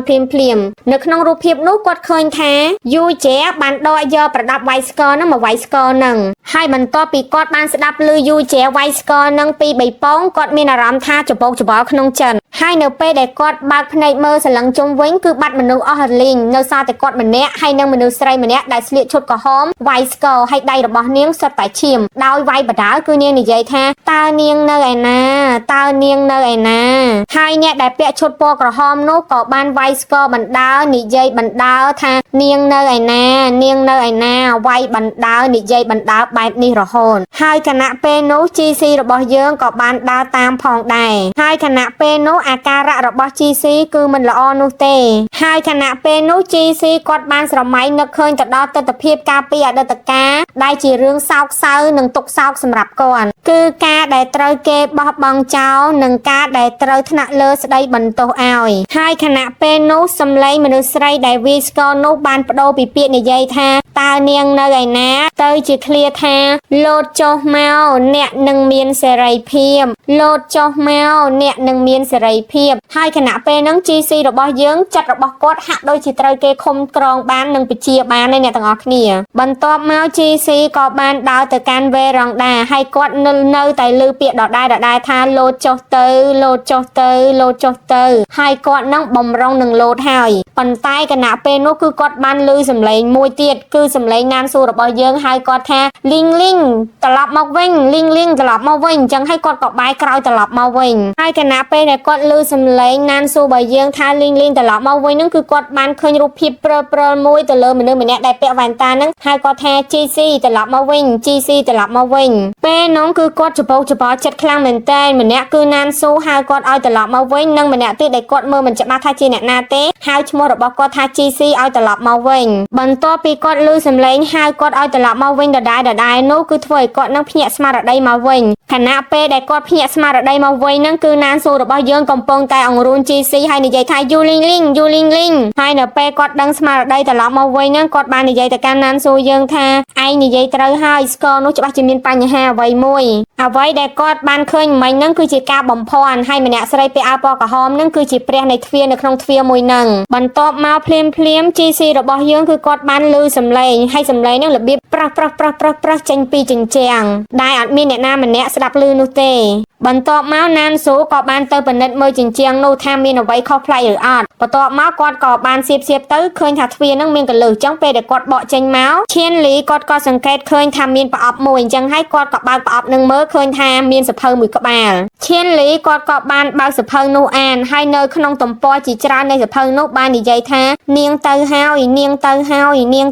យហើយគាត់ក៏បានបើកដល់ទំព័រមួយទៀតហ្នឹងគឺបានសរសេរថាខ្ញុំមិនអាចរកនាងឃើញនោះទេបន្ទាប់មកឈៀនលីគាត់ក៏បាននឹកឃើញថាវាប្រៀបដូចជាសាច់រឿងនៅក្នុងរឿងនិទានស្គរស្បែកមនុស្សយ៉ាងអញ្ចឹង អញ្ចឹងសៀវភៅកំណត់ចំណាំមួយនេះច្បាស់ជារបស់ប្អូនស្រីហើយព្រោះថាប្អូនស្រីកំពុងតែស្វែងរកបងស្រីហើយគណៈពេលនោះណានស៊ូរបស់យើងក៏បានយកសៀវភៅនឹងទៅពិនិត្យមើលម្ដងទៀតហើយក៏ពិនិត្យឃើញថាមួយសន្លឹកនៃសៀវភៅនោះត្រូវបានហែកទៅបាត់ណានស៊ូក៏បានសួរទៅកាន់ GC ថាតើសម្លេងអ្វីដែល GC របស់យើងនឹងបានឮ GC ក៏បានឆ្លើយថាសម្លេងដែលគាត់បានឮនឹងគឺប្រៀបដូចជាសម្លេងដែលយកក្រចកទៅកោសនឹងជញ្ជាំងហ៊ានលីគ្រាន់តែឮអញ្ចឹងភ្លាមគាត់ក៏បានយកដៃរបស់គាត់នឹងទៅកោសជញ្ជាំងហើយនៅពេលដែលគាត់កោសនឹងក៏បង្កើតបានសម្លេងមួយដែលធ្វើឲ្យពួកគាត់លក្ខណៈថាថ្លង់ណាទាំងអស់គ្នាដល់ពេលហើយណានស៊ូរបស់យើងនឹងក៏បានថាឲ្យឈិនលីហ្មងគាត់ថាប្រសិនបើឯងនៅតែរពឹសដៃបែបនេះទៀតខ្ញុំនឹងប្រាប់បងប្រុសរបស់ឯងឲ្យបង្រៀនឯងនៅមេរៀនមួយចំនួនណានស៊ូថាអញ្ចឹងគឺគាត់បារម្ភពីឈិនលីអ្នកទាំងអស់គ្នាដោយសារតែម្នាក់កាយនៃទ្វារនឹងគឺគាត់បាននិយាយឲ្យថាឲ្យបង្កើតជាសម្លេងរំខានទេហើយឈិនលីយើងធ្វើមិនហ្នឹងគឺគាត់បារម្ភខ្លាចឈិនលីរបស់យើងល្មើសបំរាមណាមួយអញ្ចឹងអ្នកទាំងអស់គ្នាហើយមួយលហេតុដែលឈិនលីគាត់ធ្វើបែបហ្នឹងគឺគាត់ចង់បញ្ជាក់ថាសូរសម្លេងដែល GC របស់យើងឮហ្នឹងគឺដូចអ្វីដែលគាត់ធ្វើហ្នឹងមិនមែនឬក៏អត់ហ្នឹងឯងបន្ទាប់មកមេងយូក៏បាននិយាយថាសភៅកំណត់ចំណាំហ្នឹងពួកឯងទុកទៅខ្ញុំមិនយកនោះទេដល់ពេលណានស៊ូឮអញ្ចឹងគាត់ថាអញ្ចឹងវ៉ាវមេដឹកនាំនៃក្តាន់សអីក៏ចិត្តល្អម្លេះអញ្ចឹងពាក្យចចាមអារ៉ាមដែលខ្ញុំធ្លាប់ឮហ្នឹងគឺសិតតែជាពាក្យចចាមអារ៉ាមមិនពិតទេអញ្ចឹងលក្ខណៈថាមេងយូហ្នឹងអ្នកទាំងអស់គ្នាគឺគាត់លក្ខណៈថាអត់ដែរចិត្តល្អឲ្យតម្រុយសំខាន់ទៅកាន់អ្នកដទៃអីអញ្ចឹងមានក៏ដើមយកថែមចុះវគ្គហ្នឹងមិនក៏ចិត្តល្អជាមួយពួកគាត់អីអញ្ចឹងណាតាមពិតទៅអ្នកទាំងអស់គ្នាមេងយូយើងមិនមែនចិត្តល្អអត់មូលហេតុទេដោយសារតែគាត់ហ្នឹងបានលងស្រឡាញ់នារីម្នាក់ដែលជាសមាជិកនៅក្នុង Obsidian ហ្នឹងឯងអញ្ចឹងហើយគាត់ក៏បានលើកទូរស័ព្ទមកបង្ហាញរូបនារីម្នាក់ហ្នឹងទៅកាន់ណានស៊ូរបស់យើងហើយគាត់បាននិយាយថាក្មេងស្រីម្នាក់នេះគឺជាសមាជិកនៅក្នុង Obsidian ខ្ញុំបានលើពីនាងជាយូរណាស់មកហើយឈៀនលីពេលដែលគាត់ឃើញរូបម្នាក់ស្រីនៅក្នុងទូរស័ព្ទមានអារម្មណ៍ថាគឺគាត់នឹងអស់សំណើចហើយណានស៊ូរបស់យើងក៏គាត់ខំទប់ផ្សាយដែរអ្នកទាំងអស់គ្នាមេងយូរបស់យើងគឺពិតជាស្រឡាញ់នារីម្នាក់ហ្នឹងខ្លាំងមែនទែនពេលដែលគាត់និយាយពីម្នាក់ហ្នឹងគាត់ឡើងមានក្តីសុខហើយញញឹមហ្មងគាត់ថានារីម្នាក់ហ្នឹងគឺពិតជាឆ្លាតខ្លាំងមែនទែនហើយគាត់នឹងបានសុំឲ្យណានស៊ូនឹងជួយគាត់ដើម្បីឲ្យពួកគាត់ទាំងពីរហ្នឹងបានជួបគ្នាក៏ដូចជាស្វែងយល់ពីចិត្តគ្នាទៅវិញទៅមកណានស៊ូដល់អញ្ចឹងទៅគឺគាត់នឹងភ្ញាក់ខ្លាំងហ្មងឡើងគាត់បើកភ្នែកធំធំអត់ដែរឃើញណានស៊ូភ្ញាក់ផ្អើលអញ្ចឹងទេដល់ហើយណានស៊ូក៏បាននិយាយថាអញ្ចឹងឯងមិនមែនជាប្រភេទដែលនាងចូលចិត្តនោះទេមេងយូលើអញ្ចឹងគាត់ក៏បាននិយាយទៅឲ្យណានស៊ូយើងវិញគាត់ថាអញ្ចឹងឯងមិនគួរសម្រេចចិត្តជំនួសនាងនោះទេពីព្រោះថាវាមិនត្រឹមត្រូវឯងគ្រាន់តែណែនាំឲ្យពួកខ្ញុំទាំងពីរអ្នកស្គាល់គ្នាសិនទៅបានហើយសល់ប្រមាណទៀតទុកឲ្យខ្ញុំជាអ្នកធ្វើខ្លួនឯងដល់ហើយណានស៊ូក៏និយាយថាអញ្ចឹងចាំនិយាយរឿងហ្នឹងនៅលើក្រោយទៅហើយឈិនលីរបស់យើងអ្នកទាំងអស់គ្នាគឺគាត់នឹងសាយឡើងកាច់កហើយណានស៊ូឃើញអញ្ចឹងគាត់ក៏ឲ្យឈិនលីនឹងស្ងាត់មកឲ្យលឿនហើយឈិនលីរបស់យើងក៏លឺណានស៊ូថាអញ្ចឹងអ្នកទាំងអស់គ្នាគឺគាត់នឹងឈប់ភ្លាមហ្មងគ្មានហ៊ានអីមកបន្តិចទៀតទេហើយខណៈពេលនោះពួកគាត់ក៏បានលឺសំឡេងមនុស្សស្រីស្រែកឡើងខ្លាំងថាខ្មោចអញ្ចឹងហើយពួកគាត់ក៏បានចុះទៅក្រោមវិញយ៉ាងលឿនហើយនៅពេលដែលពួកគាត់ចុះមកគឺអតិថិជនរបស់មេងយូនឹងឯងដែលកំពុងតែសាយហើយនាងចង្អុលថាគឺទីនោះមានខ្មោចប៉ុន្តែនៅពេលដែលគ្រប់គ្នាមើលទៅគឺមិនឃើញអ្វីនោះទេឃើញត្រឹមតែជាជញ្ជាំងតែប៉ុណ្ណោះហើយមកអ្នកទាំងអស់គ្នាម្នាក់ស្រីនឹងបានថាឲ្យមេងយូយ៉ាងច្រើនគឺគាត់ថាឲ្យថាមិនយកលុយគាត់ឡើងមកកណោហេតុអីមិននៅជាមួយគាត់មើលថែគាត់បែរជាដើរទៅតាមក្រុមណានស៊ូនឹងទៅវិញនិយាយទៅគាត់ថាឲ្យឡើងច្រើនឲ្យខ្លាំងហើយឡើងលឺហ្មងចរិតអញ្ចឹងហើយអ្នកទាំងអស់គ្នាបានណានស៊ូរបស់យើងខ្ពើមប៊ីតបន្ទាប់ពីគ្រប់គ្នាស្ដាប់ម្នាក់ស្រីនឹងថាឲ្យមេងយូស្អែតនឹងគឺពួកគាត់ទាំងអស់គ្នាក៏បានដើរចេញទៅហើយម្នាក់ស្រីនឹងគាត់បានដើរចេញទៅក្រោយគេខណៈពេលដែលគាត់ប្រុងនឹងដើរទៅហើយនឹងស្រាប់តែគាត់ឈប់ភ្លាមគាត់មានអារម្មណ៍ថាមានអ្វីមួយចាប់ជើងគាត់ហើយនៅពេលដែលគាត់សម្លឹងមកជើងរបស់គាត់ឃើញថាជើងរបស់គាត់ម្ខាងត្រូវបានដៃម្ខាងដែលសុទ្ធតែប្រឡាក់ឈាមនឹងកំពុងតែចាប់ជើងគាត់ពេលនោះគាត់ពិតជាភ័យខ្លាចខ្លាំងមែនទែនគាត់បំរុងនឹងស្រែកប៉ុន្តែគណៈភ្លាមនោះស្រាប់តែមានដៃម្ខាងមកខ្ទប់មាត់របស់គាត់និងអោបរឹតចង្កេះរបស់គាត់ហើយទាញគាត់ចូលទៅក្នុងជញ្ជាំងបាត់ទៅគ្រប់គ្នាបន្ទាប់ពីដើរមួយសន្ទុះយូរចែហ្នឹងគាត់ក៏បានចាប់អារម្មណ៍ថាម្នាក់ស្រីហ្នឹងគឺអត់ទាន់ដើរមកទេអញ្ចឹងហើយអាចនឹងមានរឿងអីកើតឡើងម៉េងយូគឺភ្លាមហ្នឹងគឺគាត់បានត្រឡប់ទៅរកម្នាក់ស្រីហ្នឹងឡើងលឿនតែម្ដងហើយគ្រប់គ្នាក៏បំរុងទៅមើលដែរប៉ុន្តែនៅពេលដែលពួកគាត់ទៅដល់ពាក់កណ្ដាលផ្លូវក៏ជួបមេងយូត្រឡប់មកវិញហើយមេងយូក៏បាននិយាយថានាងទៅហើយដោយសារតែម្នាក់ស្រីហ្នឹងល្មើសបំរាមនៃការស្លាប់របស់អ្នកទាំងអស់គ្នាមុនចូលមកទស្សនកិច្ចនៅហ្នឹងមិន NPC ដែលជាកាយនៅក្នុងទ្វារហ្នឹងបានប្រាប់ថាមិនអោយបង្កជាសម្លេងឡូឡាហើយម្នាក់ស្រីហ្នឹងបាន បានស្រ័យចឹងអ្នកទាំងអស់គ្នាពេលចឹងទៅគឺធ្វើឲ្យគាត់នឹងស្លាប់បន្ទាប់មក NPC ដែលជាកាយនៅក្នុងទ្វារហ្នឹងបានបន្លឺកណ្ដឹងរបស់គាត់ឡើងហើយបាននិយាយថាមិត្តភ័ក្តិទាំងអស់គ្នាដំណើរកំសាន្តនៅក្នុងថ្ងៃនេះត្រូវបានបញ្ចប់ហើយសូមចុះមកខាងក្រោមទាំងអស់គ្នាបន្ទាប់មកពួកគាត់ក៏បានចុះមកខាងក្រោមទាំងអស់គ្នាហើយសាច់រឿងរបស់យើងក៏កាត់មកដល់ពេលយប់ខណៈពេលដែលណានស៊ូ GC យូជាកំពុងតែគេងនឹងឈៀនលីបានគាស់ទ្វារសុំចូលមកហើយមូលហេតុដែលគាត់មកបន្ទប់ GC របស់យើងទាំងកណ្ដាលយប់ហ្នឹងគឺដោយសារតែគាត់នឹងខ្លាចគាត់សុំ GC របស់យើងនឹងគេងជាមួយដោយសារតែរឿងហេតុកើតឡើងនៅពេលថ្ងៃអញ្ចឹងហើយគឺគាត់ខ្លាចគាត់ឲ្យហ៊ានគេងបន្ទប់ផ្សេងឯងគឺគាត់ត្រូវតែមកគេងជាមួយ GC នឹងណានស៊ូរបស់យើងនឹងឯង GC គាត់ចាត់ទុកឈៀនលីប្រៀបដូចជាប្អូនប្រុសរបស់គាត់ម្នាក់យ៉ាងអញ្ចឹងហើយរឿងអីដែលខាគាត់មកឲ្យគេងជាមួយយូជែបន្ទាប់ពីគាត់ឃើញ GC អនុញ្ញាតឲ្យឈៀនលីមកគេងក្រែជាមួយគាត់អញ្ចឹងគាត់ក៏បានសួរទៅកាន់ GC ថាតើអ្នកមិនគិតថាគាត់ធាត់ទេឈៀនលីនៅពេលដែលគាត់ឃើញយូជែសួរទៅកាន់ GC អញ្ចឹងគាត់ក៏ធ្វើមុខឆ្ងល់គាត់ថាអញ្ចឹងយីខ្ញុំហ្នឹងឯងធាត់រៀងគេឡើងតូចស្រឡឹងគួរឲ្យស្រឡាញ់ណាហើយដល់ពេលហើយ GC របស់យើងក៏បានឆ្លើយដែរគាត់ឆ្លើយថាត្រូវហើយគឺគាត់នឹងអត់ធាត់ទេដល់ពេលអញ្ចឹងទៅយូជែហ្នឹងគាត់បានខឹងឲ្យងក់ម្ដងទៀតហើយដោយសារតែការដែលគាត់សុំ GC យើងគេងជាមួយនឹង GC ថាគាត់នឹងធាត់ប៉ុន្តែដល់ពេលឈិនលីមកសុំគាត់គេងជាមួយគឺគាត់ឲ្យគេងឲ្យថាឈិនលីនឹងអត់ធាត់ទេយូជែមិនមែនយូជែឯងធាត់ទេប៉ុន្តែមនុស្សដែល GC ចង់គេងជាមួយគឺមិនមែនយូជែឯងហ្នឹងណាបន្ទាប់មកពួកគាត់ទាំង4នាក់ក៏ចូលគេងទាំងអស់គ្នាទៅហើយសាច់រឿងក៏កាត់មកដល់ពេលព្រឹកហើយគ្រប់គ្នាក៏ក្រោកឡើងពីគេងខណៈពេលដែលឈិនលីក៏ក្រោកឡើងពីគេងភ្លាមហ្នឹងគាត់បានសួរទៅកាន់ណានស៊ូយើងថាហេតុអីបានណានស៊ូយើងនឹងយប់មិញនឹងក្រោកដើរទៅវិញទៅមកជុំវិញក្រែរបស់គាត់យ៉ាងអញ្ចឹងណានស៊ូក៏បានតបវិញថាក្រោកដើរអីខ្ញុំកំពុងតែឈឺបែបនេះតើឯងគិតថាខ្ញុំក្រោកដើរពេលយប់ធ្វើអីហាមិនមែនតែឈៀនលីដែលគាត់ឮសំឡេងមនុស្សដើរជុំវិញក្រែរបស់គាត់ទេ GC ក៏គាត់បានឮដែរប៉ុន្តែ GC គាត់គិតថាគឺជាឈៀនលីជាអ្នកដើរទៅវិញហើយឈៀនលីក៏បាននិយាយថាមិនមែនជាគាត់ទេដល់ពេលអញ្ចឹងទៅគ្រប់គ្នាក៏បានសន្លឹងមុខទៅកាន់យូជែក្រៃលោយូជែជាអ្នកដើរអីអញ្ចឹងទៅដល់ពេលហើយយូជែក៏បាននិយាយថាមិនមែនគាត់ទេដល់ពេលអញ្ចឹងទៅពួកគាត់វាក់តែម្ដងថាអញ្ចឹងអ្នកណាគេជាអ្នកដើរកលឹងជុំវិញក្រែយប់មិញណានស៊ូគាត់ក៏បានសម្លឹងទៅមើលក្តារក្រៅបន្ទប់ហើយគាត់ក៏បានឃើញស្នាមជើងឈាមអញ្ចឹងហើយគាត់ក៏ហៅ GC នឹងឲ្យមកមើលស្នាមជើងនឹងដែរនៅពេលដែល GC និងឈៀនលីគាត់ឃើញស្នាមជើងឈាមនឹងពួកគាត់ពិតជាមានការភ្ញាក់ផ្អើលខ្លាំងមែនតើហើយឈៀនលីវិញគឺគាត់កំពុងខ្លាចហើយគឺគាត់នឹងចាប់អោប GC របស់យើងរឹតនឹងឡើង GC របស់យើងនឹងពិបាកដកទាំងហើមអីតើតែ GC របស់យើងស្រែកនឹងបានឈៀនលីនឹងប្របលែងដៃហើយគាត់នឹងបាននិយាយថាអញ្ចឹងសំណាងណាយប់មិញដែលខ្ញុំមិនបើកភ្នែកមើលអ្នកទាំងអស់គ្នាដឹងស្រាប់ហើយឈៀនលីរបស់យើងកំពុងខ្លាចខ្មោចហើយបន្ទាប់មកពួកគាត់ក៏បានឮសំឡេងកណ្ដឹងដែលបន្លឺឡើងដោយ NPC ដែលជាកាយនៅក្នុងទ្វារអញ្ចឹងហើយពួកគាត់ក៏បានចុះទៅក្រោមទៅហើយសាច់រឿងក៏កាត់មកដល់នៅពេលដែលពួកគាត់នឹងត្រូវធ្វើដំណើរកម្សាន្តនៅក្នុងថ្ងៃថ្មីទៀតហើយដំណើរកម្សាន្តនៅក្នុងថ្ងៃថ្មីនេះគឺពួកគាត់មកធ្វើដំណើរកម្សាន្តនៅកន្លែងសាលតាំងពីពណ៌ដដែលក្រុមណានស៊ូបានពិនិត្យមើលរូបរាងនៃសាលតាំងពីពណ៌ពីខាងក្រៅ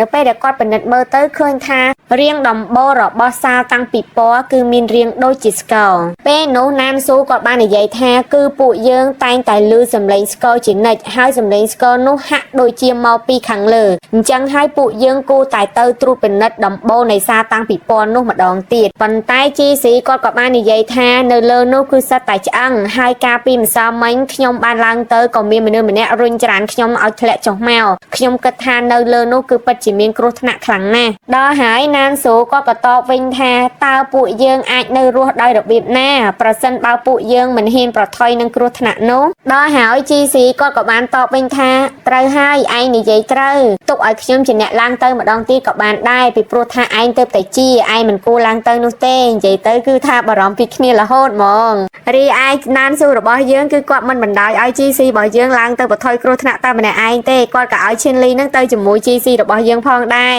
យូជែគឺគាត់អត់បានទៅតាមក្រុមណានស៊ូរបស់យើងនោះទេគឺគាត់នឹងនៅឈរចាំនៅកន្លែងហ្នឹងហើយគណៈពេលដែលក្រុមណានស៊ូរបស់យើងចេញដំណើរទៅហ្នឹងគាត់ក៏បានលូកដៃចូលក្នុងកាតាបហើយយកប្រដាប់ឆ្លុះមើលដែលណានស៊ូរបស់យើងនឹងឲ្យ GC យកមកមើលហើយគាត់នឹងបាននិយាយពាក្យនៅក្នុងចិត្តថាអាហួយបងមិនអាចចាក់ចេញពីខ្ញុំនោះទេហើយគាត់នឹងក៏សម្លឹងមើលទៅកាន់ក្រុមណានស៊ូរបស់យើងម្នាក់យូជែនឹងមើលទៅគឺអាចកំបាំងហើយនឹងគួរឲ្យសង្ស័យលោកយាយសក់សនៅពេលដែលគាត់ឃើញក្រុមណានស៊ូរបស់យើងគឺគាត់បានបាក់ដៃឲ្យក្រុមណានស៊ូរបស់យើងនឹងឲ្យមកជួបគាត់ណានស៊ូពេលដែលគាត់ឃើញអញ្ចឹងគាត់ក៏បានផ្ដល់សញ្ញាឲ្យ GC របស់យើងនឹងទៅជួបលោកយាយនៅពេលដែល GC មកជួបលោកយាយសក់សនឹងលោកយាយក៏ គាត់បាននិយាយថាប្អូនស្រីបានទៅចូលរួមពិធីបុណ្យសពជាមួយនឹងបងស្រីរបស់នាងហើយនាងក៏បានលងស្រឡាញ់ជាមួយនឹងបុរសម្នាក់នៅឯពិធីបុណ្យសពនោះហើយនៅពេលដែលពួកគេត្រឡប់មកផ្ទះវិញបងស្រីក៏ត្រូវបានស្លាប់ភ្លាមតើអ្នកដឹងថាហេតុអ្វីទេជីស៊ីគាត់ក៏បានតបថាត្រូវហើយលោកយាយគឺខ្ញុំដឹងប៉ុន្តែគាត់អត់បានឆ្លើយចម្លើយទៅប្រាប់លោកយាយទេថាចម្លើយនឹងគឺជាអ្វីហើយលោកយាយគឺគាត់ឆ្ងល់មែនតើនៅពេលដែលជីស៊ីរបស់យើងនឹងដឹងគាត់ធ្វើមុខនឹងឡើងឆ្ងល់ហើយខណៈនោះឈៀនលីនឹងក៏បានស្រែកហៅជីស៊ីរបស់យើងនឹងឲ្យត្រឡប់ទៅវិញនៅពេលដែលជីស៊ីរបស់យើងរៀបនឹងត្រឡប់ទៅវិញនឹងលោកយាយនឹងបានខាត់ជីស៊ីរបស់យើងនឹងឲ្យឈប់សិនហើយលោកយាយក៏បាននិយាយថាអ្នកកំឡោះតើឯងចង់បានម្សៅដែរឬទេគឺត្រឹមតែមួយកញ្ចប់ប៉ុណ្ណោះវានឹងអាចផ្លាស់ប្ដូរឯងទៅជាមនុស្សម្នាក់ថ្មីដែលល្អបំផុតណាដល់ពេលហើយ GC របស់យើងគឺគាត់អត់បានបដិសេធអីទេប៉ុន្តែគាត់បាននិយាយថាអត់អីទេលោកយាយមិត្តភ័ក្តិរបស់ខ្ញុំកំពុងតែហៅខ្ញុំទៅជួបមិត្តភ័ក្តិរបស់ខ្ញុំសិនចាំខ្ញុំត្រឡប់មករកលោកយាយវិញណាថាហើយគាត់ក៏បានទៅរកឈៀនលីហើយនឹងណានស៊ូរបស់គាត់វិញទៅបន្ទាប់មកហ្នឹងគាត់ហើយនឹងឈៀនលីហ្នឹងក៏បានឡើងទៅលើសារតាំងពីពណ៌ហ្នឹងម្ដងទៀតហើយណានស៊ូរបស់យើងគឺបារម្ភពីអូនគេណាមិនភ្លេចផ្ដាំអូនគេនោះទេគាត់បានផ្ដាំទៅកាន់ GC ថាប្រសិនបើនៅលើនឹងមានបញ្ហាអីនឹងឲ្យចុះវិញភ្លាម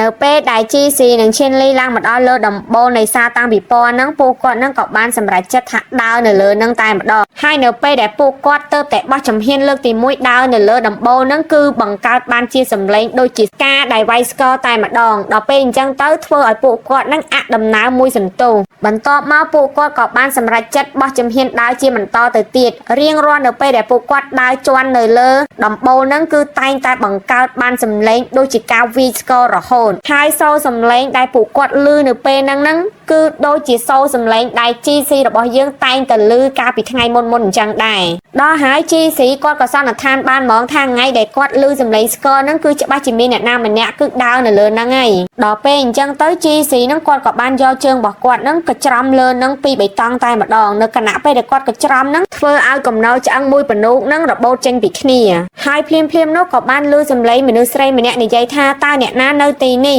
ឈៀនលីនិង GC បន្ទាប់ពីគាត់បានឮហើយហ្នឹងគឺគាត់ព្យាយាមស្វែងរកម្ចាស់នៃសម្លេងហ្នឹងតែម្ដងហើយព្រះនាយទ្វារដែលស្លៀកឈុតកូនកំមុំនោះក៏បានបង្ហាញខ្លួនឡើងមកដោយនិយាយថាវាពិតជាឈឺចាប់ខ្លាំងណាស់តើអ្នកនៅឯណាវាពិតជាឈឺចាប់ខ្លាំងណាស់តើអ្នកនៅឯណាគឺគាត់នឹងនិយាយឃ្លានឹងមកដដែលរហូតហើយព្រះនាយទ្វារគឺអត់មានជើងនោះទេគឺគាត់ប្រៀបដូចហោះតែការហោះរបស់គាត់នឹងប្រៀបដូចជាជំហានដើរព្រោះរាល់ពេលដែលគាត់ហោះនឹងគឺតែងតែបង្កើតជាសម្លេងស្គរនៅលើនឹងទុងរហូត GC និង Chenly នៅពេលដែលគាត់ឃើញព្រះនាយទ្វារគឺពួកគាត់ពិតជាមានការភ្ញាក់ផ្អើលខ្លាំងមែនទែនហើយព្រះនាយទ្វារនៅតែបន្តនិយាយឃ្លាដដែលថាវាពិតជាឈឺណាស់តើអ្នកនៅឯណាហើយគណៈពេលដែលគាត់និយាយនឹងគឺគាត់និយាយទាំងយំ GC និង Chenly គឺគាត់បានសម្លឹងទៅកាន់ព្រះនាយទ្វារហើយនឹងស្ដាប់ឮសម្លេងដែលព្រះនាយទ្វារស្រែកយំថាវាពិតជាឈឺខ្លាំងណាស់នឹងទាំងភ័យខ្លាចអស់ហើយសម្រាប់តែមួយសន្ទុះស្រាប់តែព្រះនាយទ្វារនឹងមិនដឹងថាបាត់ទៅណានោះទេហើយសុកស្រាប់តែព្រះនាយទ្វារនឹងមកនៅចំមុខ GC របស់យើងតែម្ដងដល់ពេលអញ្ចឹង GC គឺគាត់ឡើងភ្ញាក់ខ្លាំងមែនទែនបន្ទាប់មកព្រះនាយទ្វារប្រុងយកដៃរបស់គាត់នឹងទៅប៉ះថ្ពាល់ GC របស់យើងហើយនិយាយថាវាគឺជាអ្នកប៉ុន្តែគាត់ក៏បាននិយាយវិញថាអត់ទេវាមិនមែនជាអ្នកនោះទេហើយព្រះនាយទ្វារក៏បានដកដៃចេញពីថ្ពាល់ GC របស់យើងវិញបន្ទាប់មកព្រះនាយទ្វារនឹងក៏បានស្រែកខ្លាំងទៅកាន់ GC របស់យើងថាគឺនាងទៅហើយតើនាងនៅឯណា GC របស់យើងពេលដែលគាត់ឮឃ្លាថាគឺនាងទៅហើយនឹងគឺគាត់សម័យទៅដល់សៀវភៅកំណត់ហេតុដែលពួកគាត់រកបាននៅក្នុងហ្នឹងគឺសរសេរថាគឺនាងទៅហើយដល់ពេលអញ្ចឹង GC ក៏បាននិយាយទៅកាន់ព្រះនាយទ្វារទាំងខ្លាចថាគឺជាអ្នកដែលសរសេរសៀវភៅកំណត់ហេតុមួយនោះអ្នកគឺកំពុងតែស្វែងរកនាងព្រះនាយទ្វារក៏កាន់តែខិតមកជិត GC របស់យើងហើយនិយាយថានាំនាងមកទីនេះ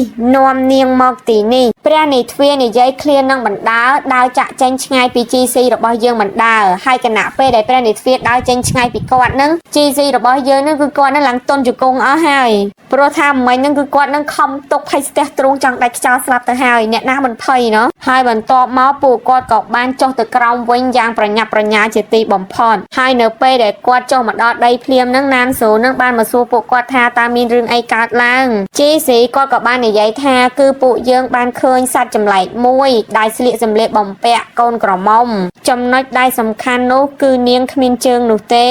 តើឯងនៅចាំទេប្រដាប់វីស្គរនោះកន្លែងហ្នឹង GC គាត់កង់សំដៅលើថាអាប្រដាប់វីស្គរនោះប្រហែលជាអាចធ្វើពីឆ្អឹងជើងនឹងឯង GC ក៏បាននិយាយទៅកាន់ណានសូទៅថាខ្ញុំក៏សង្ស័យថាសិភៅកំណត់ហេតុមួយនោះក៏ជារបស់នាងផងដែរនាងបានប្រាប់ខ្ញុំឲ្យខ្ញុំស្វែងរកប្អូនស្រីរបស់នាងឲ្យនាងណានសូគាត់ក៏បានសួរទៅកាន់ GC បញ្ជាក់ថាឯងចង់មានន័យថានាងចង់ឲ្យពួកយើងស្វែងរកប្អូនស្រីសម្រាប់នាងមែនទេ GC គាត់ក៏បានតបថាខ្ញុំគិតបែបនោះប៉ុន្តែពួកយើងអាចទៅរកប្អូនស្រីរបស់នាងនៅឯណាទៅខ្ញុំពិតជានឹកមិនឃើញទាល់តែសោះហើយគណៈពេលនោះគឺគាត់នឹងបាននឹកឃើញដល់សម្ដីដែលលោកយាយសក់សនឹងនិយាយទៅកាន់គាត់ថាអញ្ចឹងប្អូនស្រីបានទៅពិធីបុណ្យសពជាមួយនឹងបងស្រីរបស់នាង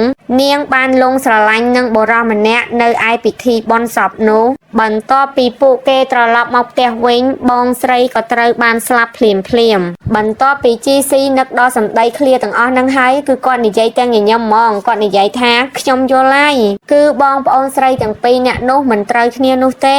ណានស៊ូលឺអញ្ចឹងគាត់ក៏សួរ GC យើងថាតើឯងចង់មានន័យថាម៉េចហ្នឹង GC ក៏បានឆ្លើយថាវាគឺជាសំណួរលបងប្រាជ្ញាមួយចម្លើយគឺសាមញ្ញខ្លាំងណាស់ហើយគាត់ហ្នឹងក៏បានមើលមុខទៅកាន់ណានស៊ូរបស់យើងហើយនិយាយថាតើឯងមិនដឹងចម្លើយទេមែនហើយណានស៊ូពេលដែលលើ GC សួរគាត់អញ្ចឹងគាត់ក៏និយាយថាអញ្ចឹងត្រូវហើយខ្ញុំច្បាស់ជាដឹងហើយគាត់ទម្លាក់ទឹកមុខចុះតាមពិតអ្នកទាំងអស់គ្នាគឺគាត់អត់បានដឹងចម្លើយទេតែគាត់អត់ហ៊ានឆ្លើយថាគាត់អត់ដឹងកុំឲ្យគាត់នឹងបាក់មុខហើយគាត់ក៏និយាយយកលុយថាអញ្ចឹងគឺខ្ញុំនឹងចង់តេស្តឯងមើលតើឯងនឹងដឹងចម្លើយអូនអាខ្លួនឯងអត់ដឹងហើយហ្នឹងធ្វើចំណាប់ទៀតណានស៊ូហើយណានស៊ូរបស់យើងឆ្លាតណាស់អ្នកទាំងអស់គ្នាគឺគាត់នឹងចង់ដឹងចម្លើយប៉ុន្តែគាត់អត់ហ៊ានសួរ GC របស់យើងទេគឺគាត់នឹងធ្វើមកសួរឈៀនលីថាអញ្ចឹងឈៀនលីឯងឆ្លើយមកហើយដល់ពេលឈៀនលីឆ្លើយថាអត់ចេះអ្នកទាំងអស់គ្នាគាត់បានប្រាប់ឲ្យឈៀនលីនឹងទៅសួរ GC ទៅថាចម្លើយនឹងគឺជាអី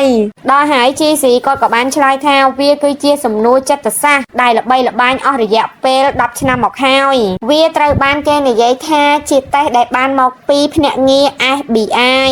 គោលបំណងនៃតេស្តនេះប្រសិនបើជាមនុស្សដែលមានជំងឺផ្លូវចិត្តចម្លើយរបស់វាគឺប្អូនស្រីជាអ្នកសម្លាប់បងស្រីរបស់នាងគោលបំណងដើម្បីបានជួបបរិសុទ្ធដែលនាងលងស្រឡាញ់ម្ដងទៀតនៅឯពិធីបុណ្យសពបងស្រីរបស់នាងសំណួរហ្នឹងអ្នកទាំងអស់គ្នាការ admin រៀននៅវិទ្យាល័យមិត្តភ័ក្តិ admin ធ្លាប់សួរ admin ដែរតាណានស៊ូពេលដែលឮ GC របស់យើងនិយាយចឹងគាត់ថាអញ្ចឹងឯងក៏បានឆ្លើយចម្លើយនឹងដែរអញ្ចឹងតើឯងនឹងរកចិត្តអត់ GC បន្ទាប់ពីគាត់ឮណានស៊ូគាត់អញ្ចឹងហើយគាត់ក៏អស់សំណើចមកគាត់ក៏ឆ្លើយថាខ្ញុំគឺជាមនុស្សដែលមានសុខភាពផ្លូវចិត្តល្អខ្លាំងណាស់ហើយមិនត្រឹមតែប៉ុណ្្នឹងទេខ្ញុំជាមនុស្សដែលមានសុខភាពល្អហើយមានចំណេះដឹងទូលំទូលាយទៀតអូខេណានស៊ូហើយណានស៊ូចេះនៅឃើញសួរសំណួរនឹងទៅកើតទៅកាន់ប្រពន្ធបន្ទាប់មកពួកគាត់ក៏បានមកជួបលោកយាយសក់សម្ដងទៀតហើយគ្រាន់តែមកដល់ជួបលោកយាយភ្លាមហ្នឹងណានស៊ូគាត់បាននិយាយថាគឺខ្ញុំដឹងហើយគឺប្អូនស្រីសម្លាប់បងស្រីរបស់នាងលោកយាយបន្ទាប់ពីឮណានស៊ូឆ្លើយចម្លើយអញ្ចឹងហើយគាត់ក៏បាននិយាយថា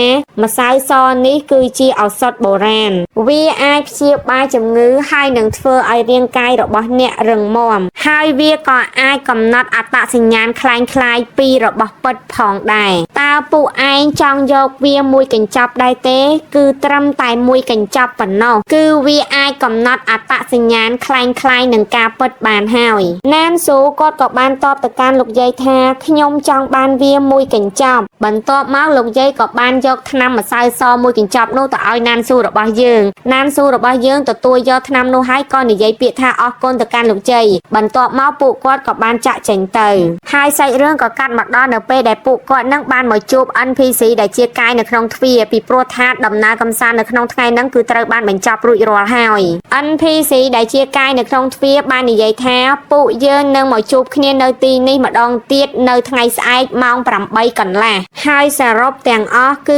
9នាក់ហើយគណៈដល់ពេលគាត់និយាយចប់ហ្នឹងគឺស្នាមញញឹមរបស់គាត់ហ្នឹងគឺគួរឲ្យខ្លាចទៀតហើយនិយាយទៅ NPC ដែលជាកាយនៅក្នុងទ្វារហ្នឹងឲ្យតែគាត់និយាយហើយគឺស្នាមញញឹមគាត់ហ្នឹងគឺបង្កប់ដោយភាពខ្លាចហ្មងគ្រប់គ្នាបន្ទាប់ពីលើ NPC ដែលជាកាយនៅក្នុងទ្វារនិយាយថា9នាក់ហ្នឹងគឺពួកគាត់ហ្នឹងចាប់ផ្ដើមច្បោកច្បល់ហ្មងដោយសារតាគ្នាគាត់ទាំងអស់ហ្នឹងគឺមាន10នាក់ហេតុអីបានជា NPC ដែលជាកាយនៅក្នុងទ្វារហ្នឹងនិយាយថាពួកគាត់មានគ្នាតែ9នាក់អញ្ចឹងម្នាក់ដែលមកពីអង្គការ X ហ្នឹងបាននិយាយថាថ្ងៃនេះគឺមានគ្នា10នាក់ប៉ុន្តែថ្ងៃស្អែកប្រហែលជានៅតែ9នាក់ទេពីព្រោះថាម្នាក់ក្នុងចំណោមពួកយើងអាចនឹងស្លាប់នៅក្នុងយប់នេះក៏ថាបានដែរម្នាក់ស្រីដែលគាត់ទៅតែចូលទ្វារនឹងលើកទី1គាត់បាននិយាយថាតើអ្នកកុំនិយាយលេងបានអត់វាអាចបែបនេះបានដោយរបៀបណាប្រាប់ខ្ញុំភ្លាមមកតើអ្នកណានឹងស្លាប់នៅក្នុងយប់នេះនោះដល់ហើយម្នាក់ស្រីដែលនៅក្នុងអង្គការ X ហ្នឹងគឺគាត់ធ្វើសញ្ញាថាគាត់អត់ដឹងដូចគ្នានិយាយទៅគឺពួកគាត់នឹងភ័យខ្លាចហើយដោយសារពួកគាត់មាន10នាក់ហើយ NPC ដែលជាកាយនៅក្នុងទ្វារហ្នឹងនិយាយថាស្អែកហ្នឹងជួបគ្នា9នាក់អញ្ចឹងពួកគាត់គិតថាច្បាស់ជាមានមនុស្សម្នាក់ស្លាប់នៅយប់ហ្នឹងអីអញ្ចឹងណាហើយគណៈពេលហ្នឹងណានស៊ូបើយើងគឺគាត់អត់មានខ្វល់អីទេក៏គាត់និយាយថាអញ្ចឹងខ្ញុំងុយដេកណាខ្ញុំទៅដេកហើយមេងយូហ្នឹងក៏បានថាឲ្យគាត់ថាអញ្ចឹងឯងនៅមានអារម្មណ៍ដេកទឿនមែនដល់ហើយណានស៊ូបើយើងក៏បានតបឡើងមកចុកវិញថាអញ្ចឹងប្រសិនបើឯងមិនដេកគឺឯងនឹងមិនស្លាប់ទេមែនហើយអាឃ្លាហ្នឹងអ្នកទាំងអស់គ្នានៅចាំអត់កាលពីទ្វារទី1របស់ GC របស់យើងមិនគាត់និយាយឃ្លាហ្នឹងទៅកាន់ម្នាក់ស្រីដែលមានឈ្មោះថាខើអ្នកទាំងអស់គ្នាហើយមិនពេលហ្នឹងខើហ្នឹងឡើងខឹងគាត់បន្ទាប់មកសាច់រឿងរបស់យើងក៏កាត់មកដល់ពេលយប់ហើយក៏ឈានដល់ពេលព្រឹកតែម្ដងហើយពេលហ្នឹងណានស៊ូរបស់យើងគាត់កំពុងតែយកដៃរបស់គាត់នឹងច្រកទៅជាហើយសម្លឹងមើលទៅកាន់ GC របស់យើងនឹងដេកអេដមីនពិតជាចូលចិត្តស៊ីនកន្លែងហ្នឹងខ្លាំងមែនតើហើយនិយាយទៅអ្នកទាំងអស់គ្នានៅពេលដែលណានស៊ូគាត់សម្លឹងមើល GC របស់យើងដេកគឺកៅភ្នែករបស់គាត់គឺពោពេញដោយមនោសញ្ចេតនានិងក្តីស្រឡាញ់ហ្មងចំណែកឯឈៀនលីក៏គាត់អង្គុយមើល GC របស់យើងនឹងគេងដែរឈៀនលីមកយប់ហ្នឹងគឺគាត់អត់មានបានគេងទេគឺគាត់ហ៊ានគេងគឺគាត់ខ្លាចខ្មោចហើយគណៈពេលហ្នឹងម្នាក់យូជែហ្នឹងក៏គាត់មិនដឹងថាក្រោកពីអង្ការដែរគាត់ហ្នឹងក៏កំពុងមើល GC របស់យើងហ្នឹងគេងដែរកន្លែងហ្នឹង GC របស់យើងប្រៀបដូចជាព្រះអង្គម្ចាស់ហើយ3នាក់ហ្នឹងគឺជាអង្គរៈដែលចាំការពារគាត់អញ្ចឹងណាបន្ទាប់មក GC របស់យើងគឺគាត់ហ្នឹងបានភ្ញាក់ពីគេងពេលដែលគាត់ភ្ញាក់ពីគេងហ្នឹងឈៀនលីបាននិយាយទៅកាន់គាត់ថាអញ្ចឹងបងប្រុសលីងបងឯងពិតជាអស្ចារ្យខ្លាំងមែនតែនបងឯងនៅតែអាចគេងលក់ស្កាប់ស្កល់ទោះបីជាស្ថិតនៅក្នុងស្ថានភាពបែបនេះក៏ដោយបន្ទាប់មកគាត់បានសម្លឹងមើលស្នាមជើងឈាមហ្នឹងដែលនៅកន្លងជុំវិញក្រែរបស់គាត់ទៀតហើយគាត់នឹងនិយាយថាមិនបានស្នាមជើងឈាមហ្នឹងនៅតែជុំវិញកន្លងក្រែរបស់គាត់អញ្ចឹងពេលនោះឈៀនលីក៏បាននិយាយថាខ្ញុំធ្លាប់បានឃើញវានៅក្នុងរឿងខ្មោចវាប្រៀបដូចជាពិធីបូជាអ្វីម្យ៉ាងអញ្ចឹងដល់ហើយនឹង GC គាត់ក៏បាននិយាយទៅកាន់ឈៀនលីថាអញ្ចឹងមានន័យថាឯងហើយនឹងខ្ញុំគឺជាអ្នកដែលត្រូវលះបង់មកដើម្បីបូជាឲ្យមែនអត់ដល់ពេលហើយឈៀនលីក៏បានតបថាគឺបងឯងតែម្នាក់ទេគឺអត់មានខ្ញុំចូលជាមួយឡើយណានស៊ូក៏បាននិយាយទៅកាន់ GC ថា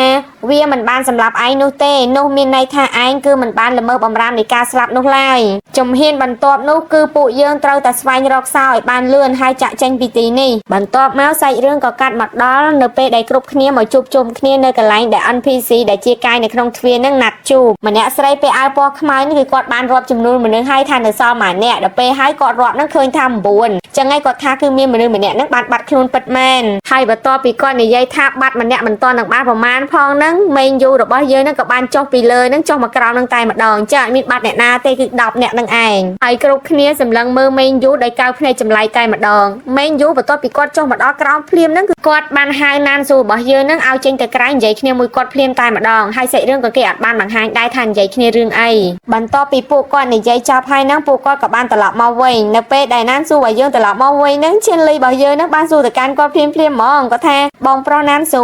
តើពួកបងកំពុងនិយាយគ្នារឿងអីហ្នឹងដល់ពេលហើយណានស៊ូក៏បានថាឲ្យឈៀនលីថាអញ្ចឹងឯងនិយាយច្រើនបែបនេះតាំងពីអង្កលហ៎ដល់ហើយឈៀនលីក៏បានសួរបកទៅវិញទៀតថាអញ្ចឹងតែគាត់សួរអំពីបងស្រីរូនប៉ៃជាមែនអត់ចាំមើលទៅមុខទៀតអ្នកទាំងអស់គ្នានឹងដឹងហើយថារូនប៉ៃជានឹងគឺជាអ្នកណាអ្នកទាំងអស់គ្នានឹងភ្ញាក់ផ្អើលហ្មងហើយអ្នកទាំងអស់គ្នានិយាយថាហេតុអីបានជាឈៀនលីក៏តែងតែសើចរហូតនៅពេលដែលនិយាយអំពីរូនប៉ៃជាបន្ទាប់មក NPC ដែលជាកាយនៅក្នុងទ្វារនឹងក៏បានមកដល់នាងបានបន្លឺកណ្ដឹងរបស់នាងហើយនិយាយ ថាអរុនសួស្ដីហើយនាងក៏បានរាប់ចំនួនមនុស្សដែលនៅក្នុងនំបន្ទាប់ពីរាប់ចំនួនមនុស្សឃើញថាគ្រប់ចំនួនហើយហ្នឹងគាត់ក៏បាននិយាយថាគ្រប់គ្នាគឺបានមកជុំគ្នាអស់ហើយតោះអញ្ចឹងយើងទៅជីស៊ីប្រុងឡើងដើរទៅហើយហ្នឹងយូជែបាននិយាយធ្វើឲ្យគាត់ហ្នឹងអដំណើរយូជែហ្នឹងបាននិយាយថាតើពិតជាមានអ្នកខ្លាញ់បន្លំនៅក្នុងចំណោមពួកយើងមែនឬណានស៊ូឬយូជែសួរអញ្ចឹងក៏បាននិយាយថាម៉េចតើខ្ញុំហ្នឹងដូចជាមនុស្សចម្លែកណាស់មែនកន្លែងហ្នឹងណានស៊ូរបស់យើងក៏ចង់និយាយថាម្នាក់ស្រីហ្នឹងសង្ស័យថាណានស៊ូរបស់យើងគឺជាអ្នកបន្លំខ្លួនអីអញ្ចឹងណាដល់ហើយណានស៊ូយើងក៏បានសួរទៅកាន់ជីស៊ីថាអញ្ចឹងបងប្រុសលីងតើខ្ញុំពិតជាគួរឲ្យសង្ស័យនិងចម្លែកណាស់មែនអត់ហើយជីស៊ីក៏បាននិយាយឡើងច្បាស់ហ្មងគាត់ថាច្បាស់ណាស់គឺឯងមិនមែននោះទេគឺមិនដូចតតែសោះដល់ហើយយូជែគាត់ក៏បាននិយាយថាអញ្ចឹងស៊ូម៉េងគឺអ្នកយល់ខុសហើយខ្ញុំមិនចង់បានន័យបែបហ្នឹងនោះទេនៅទីនេះអ្នកគឺជាបរិសដែលសង្ហាជាងគេបំផុតជីស៊ីរបស់យើងបន្ទាប់ពីលើយូជែឆ្លើយអញ្ចឹងគឺគាត់ឡើងអស់សំណើតវល់ហើយណានស៊ូយើងពេលហ្នឹងអ្នកទាំងអស់គ្នាដឹងគាត់និយាយថាម៉េចអត់បងស្រីយូជែអរគុណហើយនិយាយប៉ុណ្ណឹងហើយអ្នកទាំងអស់គ្នាគាត់នឹងក៏ដើរចេញទៅនិយាយទៅម្នាក់ស្រីនឹងប៉ះគាត់អត់បានទេប៉ះលាកហ្មងបន្ទាប់មកក្រុមណានស៊ូក៏បានដំណើរកំសាន្តមកកាន់រូងភ្នំម្ដងទៀតណានស៊ូគាត់បានយកញញួរមកគាស់ជញ្ជាំងមើលព្រោះគាត់សង្ស័យថាក្នុងជញ្ជាំងហ្នឹងអាចនឹងមានអ្វីមួយដោយសារតែជីស៊ីតែងតែប្រាប់គាត់ថាគាត់ឮសំឡេងបន្ទាប់ពីគាត់គោះបានហើយអ្វីពិតជាដោយការសង្ស័យរបស់គាត់ពិតមែនគឺនៅក្នុងនោះសិតតែឆ្អឹងខ្មោចយូជែពិតជាខ្លាចឆ្អឹងទាំងនោះខ្លាំងមែនតែនហើយណានស៊ូរបស់យើងក៏បានចាប់អារម្មណ៍ដឹងថានាងខ្លាចដែរណានស៊ូក៏បានឲ្យឈៀនលីយកប្រដាប់វាយស្គរដែលពួកគាត់រកបានទៅវាយស្គរដែលនៅជាន់ខាងលើឈៀនលីបានរត់យ៉ាងប្រញាប់ទៅជាន់ខាងលើដើម្បីវាយស្គរនោះនៅពេលឈៀនលីវាយស្គរឲ្យបង្កើតជាសម្លេងជីស៊ីគាត់សង្កេតឃើញថាឆ្អឹងខ្មោចទាំងនោះកំពុងតែមានចលនាហើយនឹងបង្កើតបានជាសម្លេងគ្រឹតក្រត់ជាសម្លេងដែលឆ្អឹងមានចលនាអ្នកទាំងអស់គ្នាខណៈពេលនោះយូជែគឺនាងកាន់តែខ្លាចហើយដូចនេះហើយនាងក៏បានបបួលជីស៊ីនឹងឲ្យចាក់ចេញពីទីហ្នឹងប៉ុន្តែណានស៊ូរបស់យើងគឺគាត់បានបដិសេធគាត់ក៏បានបបួលជីស៊ីឲ្យចូលទៅក្នុងនោះដើម្បីពិនិត្យមើលខណៈពេលនោះយូជែនាងពិតជាខ្លាចខ្លាំងមែនតើអញ្ចឹងហើយនាងក៏ស្រែកថាអត់ទេខ្ញុំមិនទៅនោះទេហើយនាងនឹងក៏រត់ចេញទៅខណៈពេលដែលនាងរត់ចេញទៅសៀវភៅកំណត់ហេតុរបស់នាងក៏បានជ្រុះចេញពីកតាមហើយជួនជាចៃដន្យពេលនោះឈៀនលីរបស់យើងក៏បានរត់ត្រឡប់មកពីការវាយស្គរវិញគាត់ក៏បានឃើញសៀវភៅកំណត់ហេតុហ្នឹងអញ្ចឹងហើយគាត់ក៏បានរើសយកសៀវភៅកំណត់ហេតុហ្នឹងឡើងមកសៀវភៅកំណត់ហេតុមួយហ្នឹងគឺដូចជាសៀវភៅកំណត់ហេតុដែលពួកគាត់បានរកឃើញកាលពីលើកមុនយ៉ាងដូចនោះដែរណានស៊ូគាត់បានយកសៀវភៅកំណត់ហេតុនោះមកត្រួតពិនិត្យមើលនៅពេលដែលគាត់បើកដល់ដំពរមួយហ្នឹងគឺគាត់សង្កេតឃើញថាមានរូបគំនូរមួយសន្លឹកឈៀនលីក៏បានយករូបគំនូរមួយសន្លឹកនោះយកមកមើលខណៈពេលនោះជីស៊ីសង្កេតឃើញថារូបគំនូរមួយសន្លឹកនោះគឺជារូបគំនូរដែលហែកចេញពីសៀវភៅណាមួយគាត់ក៏សន្និដ្ឋានបានថាគឺរូបគំនូរមួយហ្នឹងហែកចេញពីសៀវភៅកំណត់ហេតុលើកមុនដែលពួកគាត់បានរកឃើញឈៀនលីនៅពេលដែលគាត់យករូបគំនូរនោះមកពិនិត្យឲ្យបានល្អិតល្អន់គាត់ក៏សង្កេតឃើញថាបុរសដែលនៅក្នុងគំនូរនោះពិតជាដូចជីស៊ីរបស់យើងខ្លាំងមែនតើដល់អញ្ចឹងជីស៊ីក៏បានយករូបគំនូរនោះមកមើលពេលដែលគាត់ពិនិត្យមើលទៅគឺឃើញថាម្នាក់ស្រីហ្នឹងគឺពិតជាដូចយូជែខ្លាំងមែនតើហើយម្នាក់ប្រុសហ្នឹងគឺពិតជាដូចគាត់ណាស់ប៉ុន្តែគាត់ច្បាស់ 100% ថាម្នាក់ប្រុសហ្នឹងគឺមិនមែនជាគាត់នោះទេណានស៊ូគាត់ក៏បាននិយាយថាអញ្ចឹងប្រស្នាដែលលោកយាយតែងតែសួរពួកយើងនោះប្រហែលជារឿងដែលនិយាយអំពីការប្រច័ណ្ឌនៃសេចក្តីស្រឡាញ់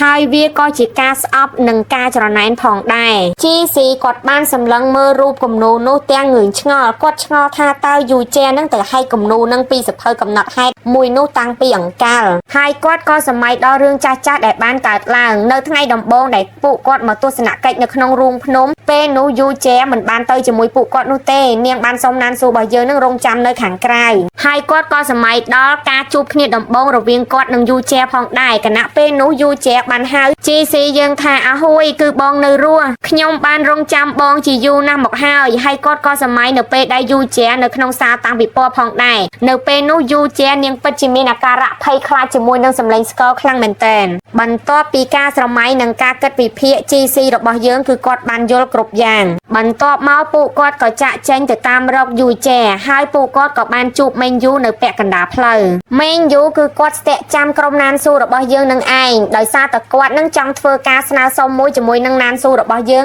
ជាមួយនឹងចង្កឹះសោទ្វារដែលគាត់បានរកឃើញណានស៊ូគាត់ប្រងតែលូកដៃទៅយកចង្កឹះសោនឹងហើយតែមេងយូនឹងក៏បាននិយាយថាបងថ្លៃដល់អញ្ចឹងទៅណានស៊ូរបស់យើងនឹងគឺគាត់បានដកដៃចេញមកវិញគឺគាត់ឲ្យយកចង្កឹះសោនឹងទេហើយគាត់នឹងក៏សោចព្រោះតែគាត់នឹងភ្ញាក់ដោយសារតែមេងយូនឹងហៅគាត់ថាបងថ្លៃហើយមូលហេតុដែលមេងយូហៅរួនណានស៊ូយើងថាបងថ្លៃនឹងគឺដោយសារតែរួនប៉ៃជាដែលគាត់ស្រឡាញ់នឹងគាត់គិតថាម្នាក់នឹងគឺជាប្អូនស្រីរបស់រួនណានស៊ូយើងនឹងឯងអ្នកទាំងអស់គ្នាហើយណានស៊ូក៏បាននិយាយថាអូខេខ្ញុំរីករាយនឹងការសហការរបស់យើងបន្ទាប់មកគាត់ក៏បានទាញកប៉ាល់ដែរជាសញ្ញាបញ្ជាក់ថាឲ្យមេងយូនឹងយកចង្កឹះសោនឹងដាក់ចូលកប៉ាល់ឲ្យគាត់ទៅ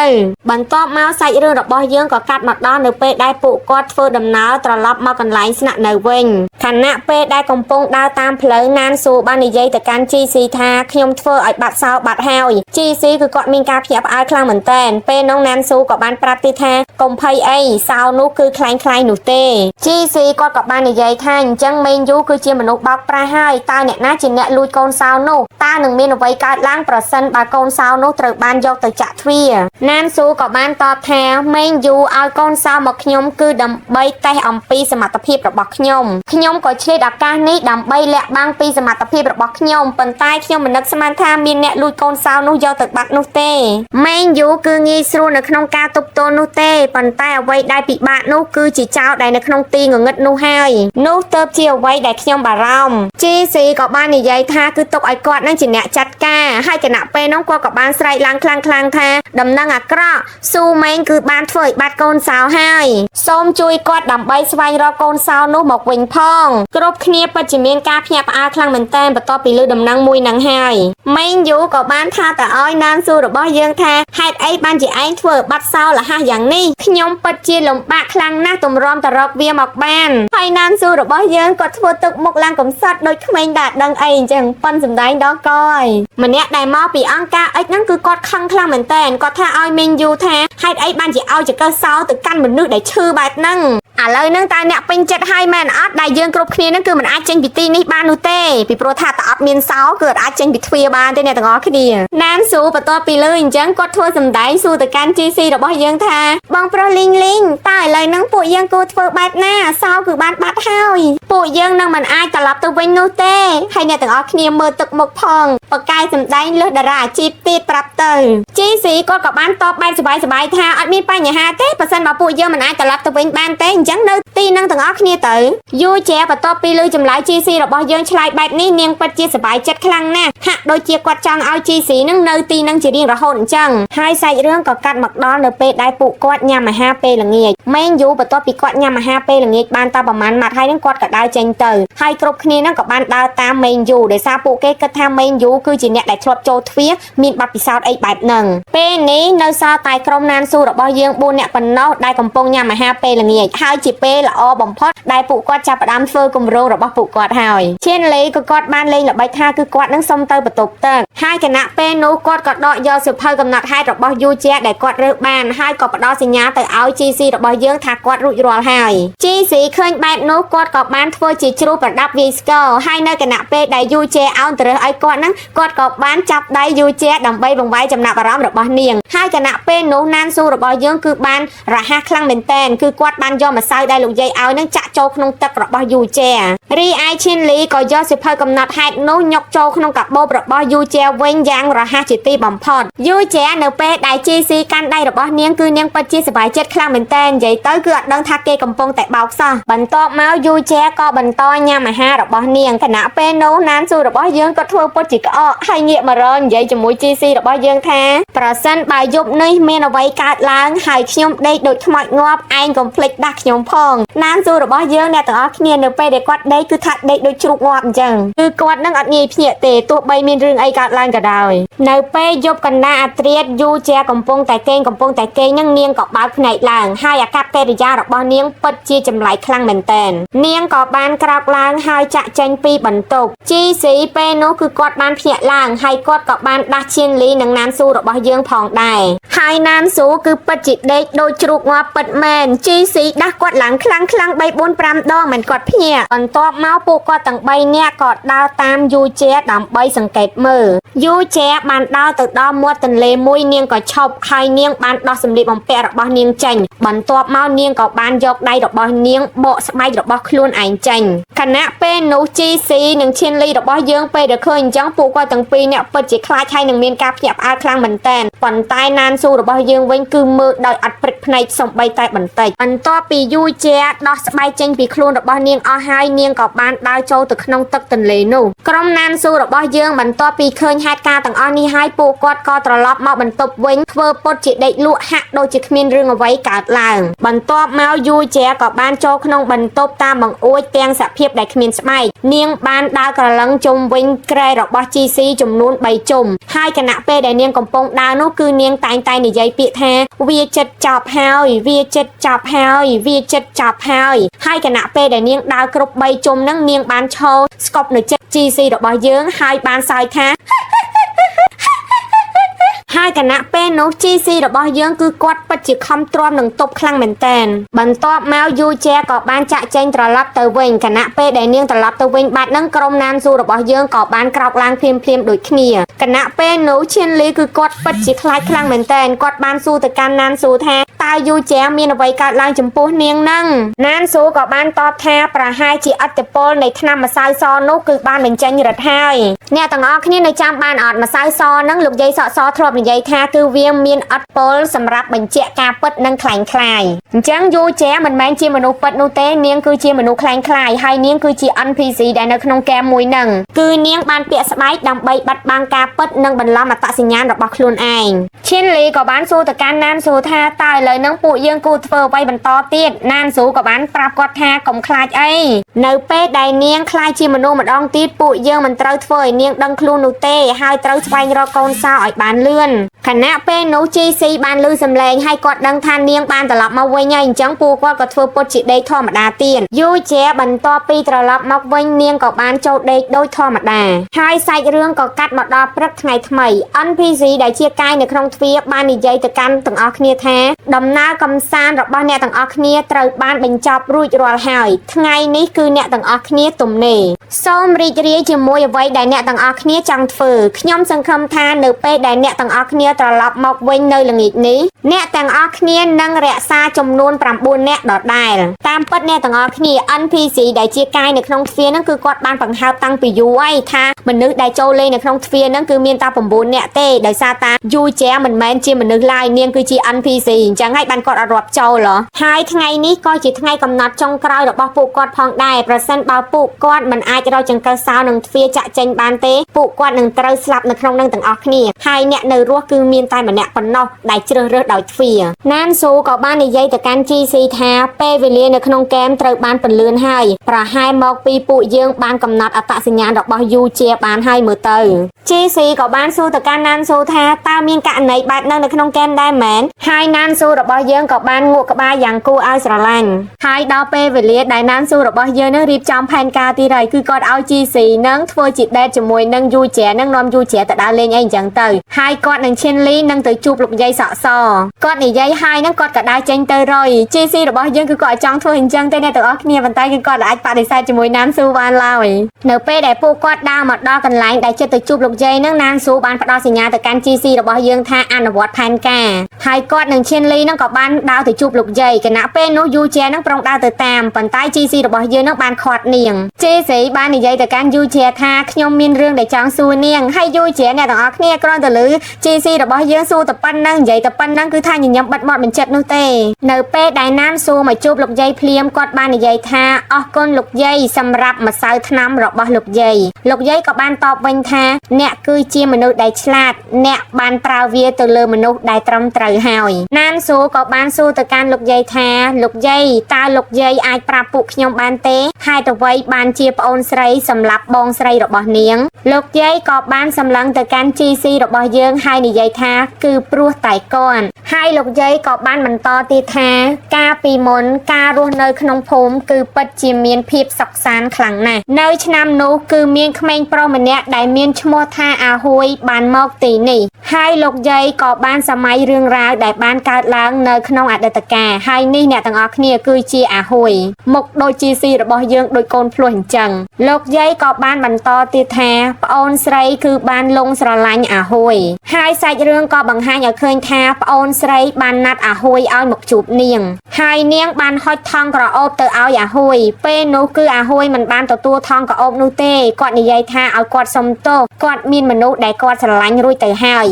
មនុស្សដែលអាហួយស្រឡាញ់គឺជាបងស្រីរបស់ម្នាក់នឹងឯងលោកយាយក៏បន្តទៀតថាដើម្បីលួចក្តីស្រឡាញ់ពីបងស្រីរបស់នាងប្អូនស្រីគឺធ្វើអ្វីគ្រប់យ៉ាងដែលនាងអាចធ្វើទៅបានប៉ុន្តែអាហួយនៅតែស្រឡាញ់បងស្រីរបស់នាងដដែលបន្ទាប់មកប្អូនស្រីបានឮរឿងព្រេងបុរាណមួយដែលនិយាយអំពីស្គរធ្វើពីស្បែកមនុស្សដែលវាមានភាពអស្ចារ្យលើសពីអ្វីគ្រប់បែបយ៉ាងដើម្បីសម្រេចបំណងប្រាថ្នារបស់មនុស្សបន្ទាប់ពីនោះប្អូនស្រីក៏បានបាត់ខ្លួនអស់រយៈពេល3ឆ្នាំនៅពេលដែលនាងត្រឡប់មកវិញនាងបានคล้ายខ្លួនទៅជាមនុស្សម្នាក់ផ្សេងទៀតបាត់ទៅហើយក្នុងកំឡុងពេល3ឆ្នាំដែលនាងបាត់ខ្លួនគឺនាងទៅរៀនវិជ្ជាធ្វើស្គរអំពីស្បែកមនុស្សនាងបានធ្វើស្គរនោះជាមួយនឹងស្បែករបស់នាងហើយនាងក៏បានបកប្រលេះយកស្បែកបងស្រីរបស់នាងមកពាក់លើខ្លួនឯងហើយនាងបានបំ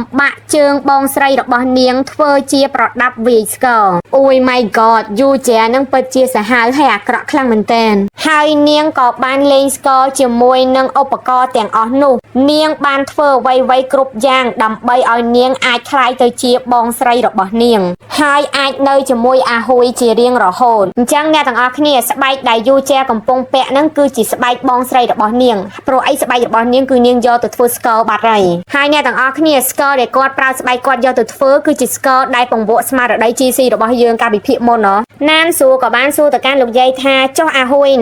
លោកយាយក៏បានឆ្លើយថាគឺគាត់ស្លាប់បាត់ហើយទោះបីជាប្អូនស្រីคล้ายទៅជាបងស្រីរបស់នាងក៏ដោយក៏អាហួយនៅតែមិនស្រឡាញ់នាងដែរទោះបីជាបងស្រីត្រូវបានប្រលួតបកស្បែកចេញក៏ដោយក៏គាត់នៅតែស្រឡាញ់នាងអូយនិយាយទៅអាហួយស្មោះសាហាវអ្នកទាំងអស់គ្នាសាច់រឿងក៏បកមកកាន់ GC និងយូជាវិញយូជាគឺនាងពិតជាសប្បាយចិត្តខ្លាំងមែនតើនៅពេលដែល GC និយាយល្អជាមួយនាងបាននិយាយទៅកាន់ GC ថាខ្ញុំចូលចិត្តអ្នកតើអ្នកចូលចិត្តខ្ញុំទេហើយ GC របស់យើងអ្នកទាំងអស់គ្នាគឺគាត់ឆ្លើយឡើងលឿនហើយឆ្លើយដល់បានគិតហ្មងគាត់ឆ្លើយថាត្រូវហើយខ្ញុំចូលចិត្តដោយសារគាត់ភ្លេចខ្លួនអ្នកទាំងអស់គ្នាគាត់និយាយជាមួយយូជាហ្នឹងគាត់ចេះតែនិយាយឲ្យរួចពីមាត់ទៅដើម្បីបង្វែរដានដល់ពេលសំណួរនេះគាត់ភ្លេចខ្លួន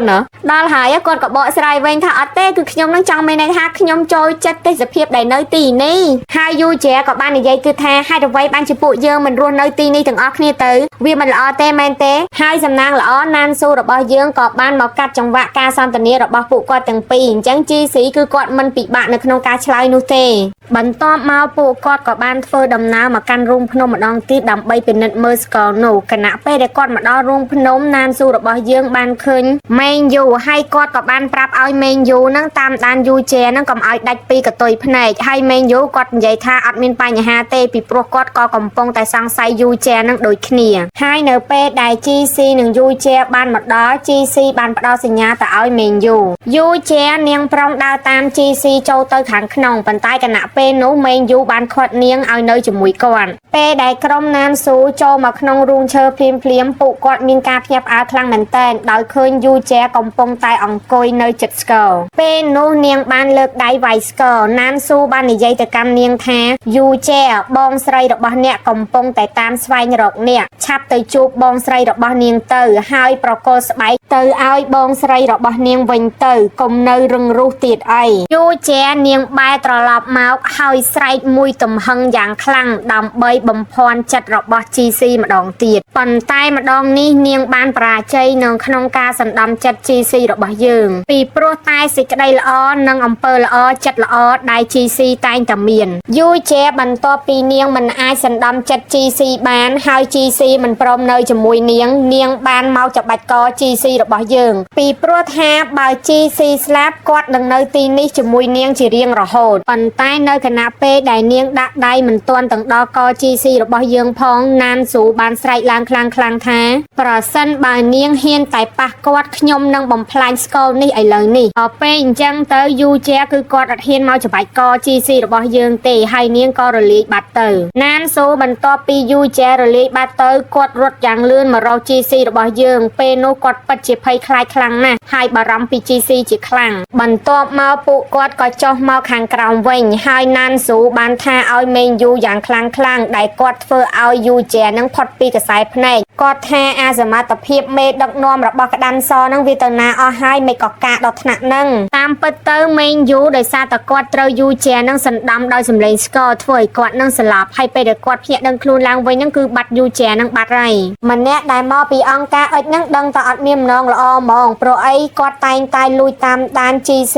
និងណានស៊ូរបស់យើងជានិច្ចហើយមិនត្រឹមតែប៉ុណ្្នឹងទេថែមទាំងថតសកម្មភាពទុកទៀតក្រុមណានស៊ូរបស់យើងគឺគាត់ត្រឡប់មកបន្ទប់គេងវិញហើយណានស៊ូគាត់កំពុងតែពិនិត្យមើលស្គរមួយនោះថាតើវាមានលក្ខណៈអ្វីពិសេសឬអត់ណានស៊ូគាត់បាននិយាយទៅកាន់គ្រប់គ្នាថាយប់នេះគឺអត់ឲ្យដេកនោះទេពីព្រោះថា NPC ដែលជាកាយនៅក្នុងទ្វារគឺបានចាក់ចេញបាត់ទៅហើយនោះមានន័យថាព្រះនៃទ្វារនឹងចេញមកសម្រាប់មនុស្សសាច់រឿងក៏កាត់មកដល់ពាក់កណ្ដាលត្រៀតហើយអ្នកទាំងអស់គ្នាមើលអ្នកផ្ដាំគេឲ្យដេកផងគឺដេកលក់បាត់ដែរហើយអោបស្គរជាប់ខ្លួនទៀតមានតែ GC យើងម្នាក់ទេដែលអត់ទាន់គេងនៅអង្គុយស្ងាត់នឹងឯងហើយគណៈពេលនោះយូជែបានមកវាប្រហារ GC របស់យើងហើយនិយាយពាក្យថាស្បែកខ្ញុំចង់បានស្បែករបស់អ្នកពេលនោះ GC របស់យើងគឺគាត់មានភាពភ័យខ្លាចមែនទែនគាត់ព្យាយាមទៅបើកទ្វារហើយគាត់បើកអត់បានទេហើយគាត់នឹងបានស្រែកហៅណានស៊ូយើងខ្លាំងប៉ុន្តែណានស៊ូយើងអត់ភ្ញាក់ទេប៉ុន្តែនៅគណៈពេលដែលយូជារៀបនឹងវាយប្រហារ GC របស់យើងនឹងណានស៊ូបានភ្ញាក់ឡើងភ្លាមហើយគាត់នឹងបានវាយស្គរខ្លាំងហើយម្នាក់យូជានឹងគឺគាត់ខ្លាចសម្លេងស្គរនឹងខ្លាំងមែនទែនអញ្ចឹងហើយគឺគាត់បានរត់ចេញទៅវិញណានស៊ូគាត់មិនមែនត្រឹមវាយស្គរធម្មតាទេគាត់វាយដល់ថ្នាក់ស្គរនឹងឡើងលហែកតែម្ដងពេលនោះណានស៊ូពិតជាបារម្ភពី GC ខ្លាំងមែនទែនហើយគាត់ថាឲ្យ GC នឹងមិនក៏មិនដាស់គាត់ហើយ GC នឹងក៏ស្រែកឲ្យគាត់វិញថាខ្ញុំមិនដាស់ឯងហើយតែឯងនឹងមិនភ្ញាក់ណានស៊ូនៅពេលដែល GC ថាឲ្យគាត់អញ្ចឹងគាត់អត់ទទួលស្គាល់កំហុសទេគាត់បែរជាទៅថាឲ្យឈៀនលីថាអញ្ចឹងឯងមិនក៏មិនភ្ញាក់ហ៎ GC ដាស់ឯងប្រហែលដងហើយដល់ពេលហើយឈៀនលីក៏តទៅវិញថាចុះបងឯងក៏មិនភ្ញាក់ដែរតាមិនក៏ថាឲ្យខ្ញុំអ្នកទាំងអស់គ្នាកន្លែងហ្នឹងដូចទិដ្ឋភាពប្រពន្ធខឹងប្តីហើយប្តីឲ្យហ៊ានមួយប្រពន្ធទៅបញ្ចេញកំហឹងឲ្យកូនអត់បន្ទាប់មកពួកគាត់ពិតជាបារម្ភខ្លាំងមែនតើដោយសារតែស្គរហ្នឹងលហែកបាត់ហើយប្រសិនបើយូជែមកវាយប្រហារពួកគាត់ម្ដងទៀតពួកគាត់អត់មានអ្វីទប់ទល់ជាមួយនឹងយូជែទេប៉ុន្តែនៅក្នុងសំណាងអាក្រក់នេះបែរជាមានសំណាងល្អទៅវិញពីព្រោះថាពួកគាត់បានរកឃើញកូនសោតដែលនៅក្នុងស្គរលហែកនោះណានស៊ូគាត់តែងទៅយល់ច្រឡំថាយូជែនឹងមើលថែ GC ពីព្រោះតែនាងនឹងស្រឡាញ់ GC របស់យើងប៉ុន្តែគាត់មិនដែលនឹកស្មានសោះថានាងចង់សម្លាប់ GC របស់យើងទៅវិញហើយមិនត្រឹមតែប៉ុណ្ណោះនាងនៅចង់បានស្បែករបស់ GC របស់យើងផងដែរបន្ទាប់មកសាច់រឿងក៏កាត់មកដល់ព្រឹកថ្ងៃថ្មីក្រុមណានស៊ូរបស់យើងកំពុងតែដើរមេងយូបានមកជួបពួកគាត់ហើយមេងយូបាននាំពួកគាត់ទៅកន្លែងមួយគឺគាត់នាំក្រុមណានស៊ូរបស់យើងមកជួបនឹងយូជែនឹងឯងគឺគាត់នឹងបានចាប់យូជែបានហើយដើម្បីលុបលាងកំហុសដែលគាត់បានធ្វើកាលពីម្សិលមិញហើយម្យ៉ាងវិញទៀតត្រូវខំសាងក្រេឌីតនៅមុខអនាគតបងថ្លៃផងបន្ទាប់មកក្រុមណានស៊ូរបស់យើងក៏បាននាំយូជែទៅលើដំបូលនៃសាលតាំងពីពណ៌បន្ទាប់ពីពួកគាត់ឡើងមកដល់លើដំបូលយូជែនាងបាននិយាយថានាងពិតជាឈឺចាប់ខ្លាំងណាស់ដែល GC របស់យើងនឹងមិនមែនជាអាខូចរបស់នាង GC ក៏បានតបថាខ្ញុំគ្មានថ្ងៃខ្លាយទៅជាអាខូចរបស់នាងនោះទេដោយដែលនាងគ្មានថ្ងៃខ្លាយទៅជាបងស្រីរបស់នាងដូច្នោះដែរពីព្រោះថាខ្ញុំគឺជា GC របស់ណានស៊ូអាកន្លែងហ្នឹងអាចមានថែមខ្លួនឯងទេយូជែនឹងក៏បាននិយាយទៅថាប្រសិនបើខ្ញុំមិនបានជួបអ្នក អាចកំបាំងរបស់ខ្ញុំគ្មានថ្ងៃបែកធ្លាយនោះទេបន្ទាប់មកណានស៊ូបានហៅបងស្រីរបស់យូជេឲ្យចេញមកដោយគាត់និយាយថាខ្ញុំបានយកស្គររបស់អ្នកមកទីនេះហើយប្អូនស្រីរបស់អ្នកក៏នៅទីនេះផងដែរពេលដែលជីស៊ីនិយាយបែបនោះហើយបងស្រីរបស់យូជេក៏បានបង្ហាញខ្លួនមកពេលដែលនាងបង្ហាញខ្លួនមកនាងនិយាយទាំងយំថាខ្ញុំពិតជាឈឺចាប់ខ្លាំងណាស់ជើងរបស់ខ្ញុំពិតជាឈឺខ្លាំងណាស់ទីបំផុតខ្ញុំបានជួបឯងហើយសភាពរបស់យូជេនាងពិតជាមានការតក់ស្លុតខ្លាំងមែនទែនបងស្រីបានចង្អុលមុខទៅកាន់ប្អូនស្រីហើយស្រែកខ្លាំងៗថាតើឯងមកទីនេះព្រោះតែគាត់មែនទេតើឯងចង់ទៅជាមួយនឹងគាត់មែនទេយូជេក៏បានឆ្លើយថាគាត់មិនមែនជាអាហួយនោះទេអាហួយគឺបានស្លាប់បាត់ហើយបងស្រីឮហើយនាងក៏យំយូជេបានបន្តទៀតថាស្គរដែលធ្វើពីស្បែកមនុស្សអាចបំពេញបំណងប្រាថ្នាបានមួយហើយដើម្បីឲ្យបំណងប្រាថ្នាคล้ายទៅជាការពិតលុះត្រាតែយកស្បែកអ្នកដែលប៉ងប្រាថ្នានោះយកទៅធ្វើបន្ទាប់ពីទ្រាំការឈឺចាប់យ៉ាងខ្លាំងនៅក្នុងការបកស្បែករបស់ខ្ញុំហើយយកវាទៅធ្វើជាស្គរខ្ញុំខំប្រឹងដល់ថ្នាក់នេះហើយអាហួយនៅតែមិនស្រឡាញ់ខ្ញុំជីស៊ីក៏បានតថាព្រោះតែបែបនេះមែនទេទើបនាងបកស្បែកបងស្រីរបស់នាងហើយមកពាក់លើខ្លួនឯងយូជេនាងក៏តបវាគឺជាកំហុសរបស់គាត់ពីព្រោះក្នុងភ្នែករបស់គាត់គឺមានតែនាងប៉ុន្តែហេតុអីនៅពេលដែលខ្ញុំខ្លាយទៅជាបងស្រីរបស់ខ្ញុំហើយហេតុអ្វីគាត់នៅតែមិនស្រឡាញ់ខ្ញុំទៀតពេលនោះបងស្រីរបស់នាងក៏បានស្រែកខ្លាំងៗថាតើខ្ញុំខុសអីហេតុអ្វីបានជាខ្ញុំត្រូវមកឈឺចាប់បែបនេះអានស៊ូក៏បានស្រែកថាវាមិនមែនជាកំហុសរបស់នាងនោះទេប៉ុន្តែវាជាកំហុសរបស់ប្អូនស្រីរបស់នាងតាមពិតទៅអ្នកទាំងអស់គ្នាបងប្អូនពីរនាក់ហ្នឹងគឺពិតជាស្រឡាញ់គ្នាខ្លាំងណាស់នៅមុនពេលដែលពួកគាត់ជួបអាហួយណានស៊ូក៏បានបន្តនិយាយទៀតថាឥឡូវនេះពួកយើងបានយកប្អូនស្រីរបស់អ្នកមកជួបអ្នកហើយតើអ្នកអាចប្រាប់ពួកយើងបានទេថាទ្វារនៅឯណាបងស្រីក៏បានយកប្រដាប់វាយស្គរពីណានស៊ូពីព្រោះថាប្រដាប់វាយស្គរនោះគឺធ្វើពីឆ្អឹងរបស់នាងហើយនាងក៏បានយកឆ្អឹងនោះមកគូសបន្ទាត់ឈាមនៅលើដំបូលហើយនៅពេលដែលឆ្អឹងនោះរលាយបាត់ទ្វារក៏បានបង្ហាញខ្លួនឡើងមកក្រុមណានស៊ូរបស់យើងពេលដែលឃើញទ្វារបង្ហាញខ្លួនហើយពួកគាត់បំរុងនឹងចាក់ចាញ់ប៉ុន្តែគណៈពេលនោះយូជេនាងបែរជាផ្ដាច់ចំណងភ្លាមហើយមកច្បាច់កជីស៊ីរបស់យើងគឺនាងចង់ឲ្យជីស៊ីរបស់យើងនឹងនៅទីនេះហើយយកស្បែកជីស៊ីរបស់យើងនឹងទៅដាក់ឲ្យអាហួយដើម្បីឲ្យអាហួយនឹងរស់ត្រឡប់មកវិញតាមពិតគោលបំណងរបស់យូជេអញ្ចឹងសោះអេដមីនស្មានតានាងស្រឡាញ់ជីស៊ីរបស់យើងខណៈពេលនោះណានស៊ូព្យាយាមបំភាន់ចិត្តរបស់នាងថាសូមនាងមើលឲ្យច្បាស់ទៅគាត់គឺជាអាហួយគាត់គឺជាអាហួយរបស់នាងណាតើអ្នកពិតជាចង់ធ្វើឲ្យគាត់ឈឺចាប់មែនឬហើយគណៈពេលនឹងយូជេហាក់ដូចជាត្រូវបំភាន់ចិត្តបានអញ្ចឹងនាងក៏បានប្រឡែងជីស៊ីរបស់យើងវិញហេតុអ្វីបានជាអ្នកមិនស្រឡាញ់ខ្ញុំបានធ្វើរឿងច្រើនណាស់ដើម្បីអ្នកនៅទីនេះទៅនៅទីនេះជាមួយខ្ញុំសន្យាថាមិនធ្វើឲ្យអ្នកឈឺចាប់ទៀតនោះទេ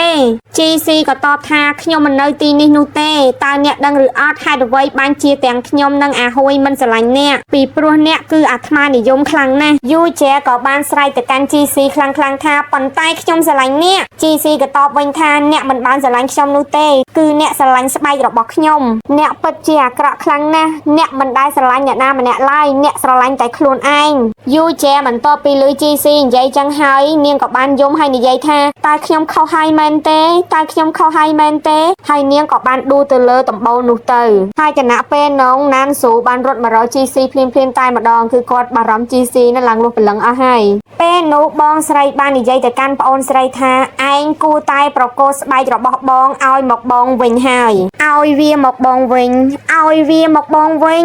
យូជេគឺនាងមិនព្រមនោះទេនាងភ័យខ្លាចខ្លាំងណាស់ប៉ុន្តែបងស្រីក៏នៅតែទៅបកស្បែករបស់នាងយកមកវិញបន្ទាប់ពីបងស្រីយកស្បែករបស់នាងបានវិញហើយនាងក៏ក្លាយជាបងស្រីពិតប្រាកដហើយយូជេគឺគ្មានស្បែកនោះទេហើយខណៈពេលនោះអ្នកផ្សេងទៀតក៏ឡើងមកដល់លើដំបូលដែរម្នាក់ដែលមកពីអង្គការអិចហ្នឹងគឺគាត់រត់ឡើងលឿនទៅរកទ្វារគាត់យកសោរបស់គាត់ហ្នឹងយកមកចាក់អញ្ចឹងអ្នកដែលលួចសោហ្នឹងគឺម្នាក់ហ្នឹងនឹងឯងអ្នកទាំងអស់គ្នាប៉ុន្តែដោយសារតែសោហ្នឹងគឺជាសោ ខ្លាញ់អញ្ចឹងពេលដែលនាងចាក់ទៅគឺនាងត្រូវរន្ទះបាញ់ស្លាប់តែម្ដងបន្ទាប់មកណានស៊ូក៏បានយកសោពិតមកចាក់ទ្វារហើយគាត់នឹងក៏រើសយកតម្រុយប៉ុន្តែមុនពេលដែលគាត់ចាក់ចេញទៅហ្នឹងគាត់ក៏បានយកទូរស័ព្ទចេញពីម្នាក់ដែលមកពីអង្គការអិចនឹងផងដែរពេលដែលគាត់យកបានហើយហ្នឹងគាត់ក៏ដើរចេញទៅ GC គាត់ប្រងនឹងដើរចេញហើយហ្នឹងគឺអ្នកដតីហ្នឹងមកដើរកាត់មុខគាត់រហូតអញ្ចឹងហើយគាត់នៅក្រោយគេហើយគណៈពេលដែលគាត់រៀបនឹងចេញមកហើយហ្នឹងយូជែបានមកវាយគាត់ណានស៊ូនិងឈៀនលីគឺពួកគាត់បានត្រឡប់មកដល់ផ្ទះវិញហើយប៉ុន្តែពេលនោះណានស៊ូគឺអត់ឃើញពី GC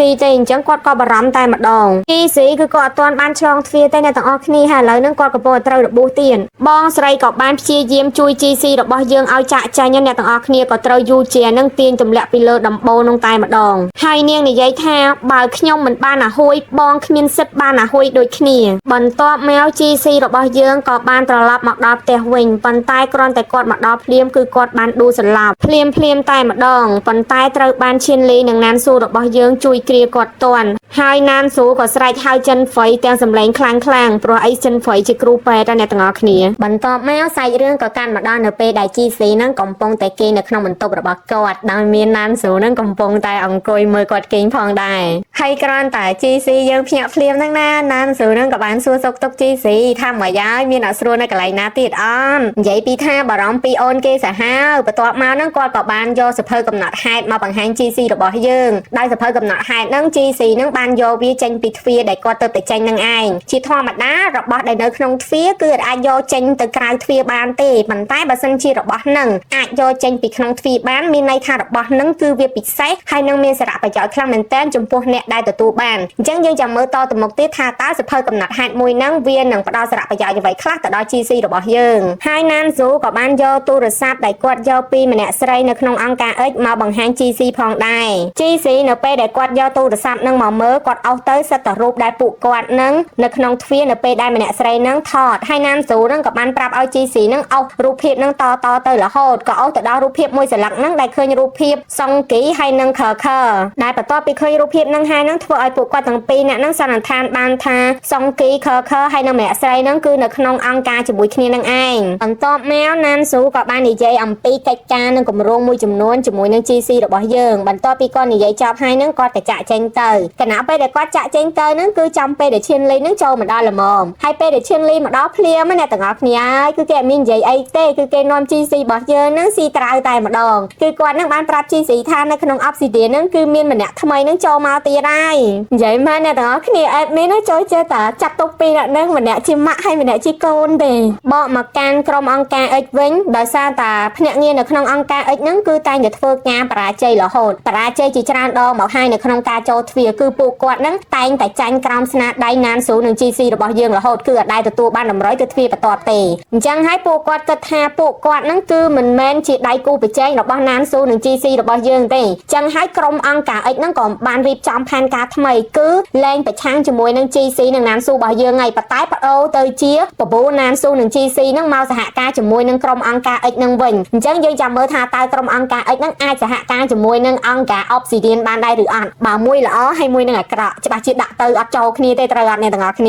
ាបកមកកាន់អង្គការ Obsidian របស់យើងវិញ GC ហ្នឹងគឺគាត់បានចុះមកខាងក្រោមហើយក៏ឃើញឆ្មារបស់គាត់ហ្នឹងគាត់ខំមកបីឆ្មារបស់គាត់ទៀតហើយប៉ុន្តែឆ្មារបស់គាត់ឲ្យគាត់បីឯងគាត់កាន់បានតែបន្តិចឆ្មារបស់គាត់ហ្នឹងរត់ចេញទៅបានឈៀនលីឃើញអញ្ចឹងគាត់អាណិត GC យើងណាអញ្ចឹងឯងគាត់ឲ្យ GC យើងហ្នឹងមកប៉ះធូរស្រូវរបស់គាត់វិញទៅដើម្បីឲ្យមានអារម្មណ៍ល្អឡើងវិញដល់ពេលហើយហ្នឹង GC ហ្នឹងក៏បានមកអង្អែធូរស្រូវដែលជាឆ្កែរបស់ឈៀនលីរបស់យើងហ្នឹងឯងណាពេលដែល GC កំពុងតែអង្អែធូរស្រូវសុកសងហ្នឹងមិត្តភក្តិរបស់គាត់ហ្នឹងក៏បានខំមកហើយមិត្តភក្តិរបស់គាត់ហ្នឹងគឺ Wookie ហ្នឹងឯងគ្រាន់តែ GC លើកភ្លាមណាគឺ GC របស់យើងហ្នឹងគ្មានឱកាសបាននិយាយទេគឺ Wookie ហ្នឹងនិយាយឲ្យបាច់ថាឲ្យគាត់ហ្មងដោយសារតែ GC ហ្នឹងខានតាក់តងទៅគាត់ហ្នឹងឡើងមកខែពេញហើយអញ្ចឹង Wookie ពិតជាមានការបារម្ភពី GC ខ្លាំងមែនទែនដោយសារតែ GC យើងរវល់ចូលទ្វារឲ្យជាប់ឈឺផងអ្នកទាំងអស់គ្នាអញ្ចឹងឯងគាត់បានតាក់តងទៅ Wookie ទេហើយ Wookie គឺពិតជាបារម្ភពីគាត់ខ្លាំងមែនទែនដោយសារតែ Wookie និង GC ហ្នឹងគឺជាមិត្តភក្តិល្អនឹងគ្នាខ្លាំងណាស់ Wookie ហ្នឹងគាត់បារម្ភថា GC របស់យើងហ្នឹងកំពុងតែស្ថិតនៅក្នុងក្រុមបោកប្រាស់ដែលត្រូវគេបោកប្រាស់លក្ខណៈថារកស៊ីតាមអនឡាញរបៀបពីរ៉ាមីតអ្នកទាំងអស់គ្នាពេលចឹងទៅគឺ Wookie ថាឲ្យ GC ហើយស៊ូ GC ហ្នឹងនៅណាអីនៅណាផ្ញើអាស័យដ្ឋានហ្នឹងឲ្យគាត់មកលឿនគឺគាត់នឹងមករក GC ឥឡូវហ្នឹងហើយរកតែ GC យើងតបអីមួយម៉ាត់អត់បានទេអ្នកទាំងអស់គ្នាគឺ Wookie ហ្នឹងចុចបាត់ហ្មង GC ក៏បាននិយាយទៅកាន់ណានស៊ូថាតើគាត់នឹងអាចអនុញ្ញាតឲ្យមិត្តភក្តិ គាត់នឹងមកនឹងបានអត់ដល់ពេលឲ្យណានស៊ូក៏បានតបថាអត់អីទេអាចយកមកបានណានស៊ូក៏បានផ្ដាំ GC ផងដែរថាកុំឲ្យប្រាប់មិត្តភក្តិគាត់នឹងអំពីរឿងទ្វារបើមិនចង់ឲ្យមិត្តភក្តិគាត់នឹងថាគាត់ជាមនុស្សឈួតហើយយក GC របស់យើងនឹងទៅដាក់មន្ទីរពេទ្យឈួតទេដោយសារតាសមាជិកនៅក្នុង Obsidian នឹងធ្លាប់មានរឿងបែបនឹងកើតឡើងហើយគឺកើតឡើងចំពោះយីម៉ាន់ម៉ាន់នឹងគាត់ធ្លាប់បាននិយាយប្រាប់ក្រុមគ្រួសារគាត់អំពីការចូលទ្វារនឹងទៅដល់ពេលទៅគ្រួសាររបស់គាត់នឹងអត់បានជឿគាត់ទេគិតថាគាត់នឹងកើតជំងឺឈួតសរសៃប្រសាទអីបែបនឹងទៅហើយក៏យកយីម៉ាន់ម៉ាន់នឹងទៅដាក់ពេទ្យឈួតតើតាណានស៊ូនឹងទៅជួយគាត់វិញមិនគាត់នឹងបានចេញមកដូចរាល់ថ្ងៃហ្នឹងអញ្ចឹងហើយគាត់អត់ឲ្យ GC របស់យើងនិយាយប្រាប់មិត្តភក្តិគាត់ទៀតទេខ្លាចមានរឿងបែបនឹងកើតឡើងម្ដងទៀតហ៎បន្ទាប់មក Wookie ក៏បានមកដល់អង្គការ Obsidian ហើយ GC របស់យើងនឹងក៏បានណែនាំ Wookie នឹងទៅកាន់គ្រប់គ្នាដែលនៅក្នុងផ្ទះនឹងឯងហើយឈៀនលីយើងនឹងគឺគាត់នឹងមាត់ប្រប៉ៃប្រប៉ោយខ្លាំងមែនតើដល់ពេលអញ្ចឹងបងប្រុសរបស់គាត់ GC ឃើញអញ្ចឹងណាគឺមូសលកជាឈៀនលីរបស់យើងនឹងឲ្យអស់ចេញទៅហ្មងដោយសារតតុកឈៀនលីនៅវវនឹងនិយាយចេញធ្លាយព័ត៌មានអីផ្ដេសផ្ដាស់ដោយសារតែឈៀនលីនឹងគឺមាត់អត់កម្របទេហើយ GC ក៏បានណែនាំមនុស្សនៅក្នុងផ្ទះនឹងឲ្យ Wookie ស្គាល់ផងដែ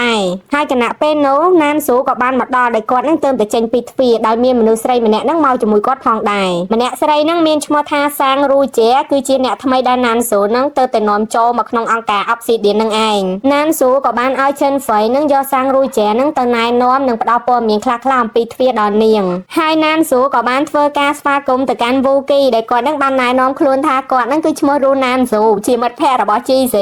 អ្នកមិនចាំបាច់បារម្ភនោះទេខ្ញុំនឹងមើលថែទាំគាត់ឲ្យបានល្អបំផុតហើយប្រសិនបើអ្នកទំនេរនោះអ្នកអាចមកលេងពួកយើងឲ្យបានញឹកញាប់ក៏បានដែរហើយអ្នកទាំងអស់គ្នាគ្រាន់តែគាត់និយាយហើយគឺគាត់ក៏វះដៃចេញពី Wookie លក្ខណៈថាអត់ចង់ឲ្យប៉ះតទៀតចឹងណាហើយគាត់នឹងយកដៃមកបបោសចេញលក្ខណៈដូចខ្ពើមខ្លាំងមែនតើដោយអ្នកទាំងអស់គ្នាដឹងស្រាប់ហើយណានស៊ូគឺគាត់ស្អប់ខ្លាំងមែនតើគាត់អត់ចូលចិត្តឲ្យអ្នកណាម្នាក់មកប៉ះពាល់គាត់ទេមានតែ GC ម្នាក់គាត់គឺជាករណីលើកលែងបន្ទាប់ពី Wookie គាត់បានដឹងរឿងនឹងជឿជាក់ថា GC របស់យើងមិនមែនកំពុងស្ថិតនៅក្នុងការបោកប្រាស់របស់គេលក្ខណៈរស់ស៊ីតាមអនឡាញពីរមីទេអញ្ចឹងហើយគាត់ក៏បានត្រឡប់ទៅវិញភ្លាមទៅដោយសារតែគាត់នឹងកំពុងតែរវល់ធ្វើការផងដែរហើយមូលហេតុដែល Wookie ឆាប់ជឿនឹងគឺដោយសារតែណានស៊ូនឹងឯងគាត់ឃើញណានស៊ូនឹងគឺសង្ហាខ្លាំងមែនតើអញ្ចឹងហើយគាត់គិតថាណានស៊ូមិនមែនជាប្រភេទមនុស្សដែលបោកប្រាស់ទេច្បាស់ជាណានស៊ូនឹងធ្វើការជាតារាណាមួយហើយនៅក្នុងឧស្សាហកម្មសិល្បៈអីបាត់នឹងទៅ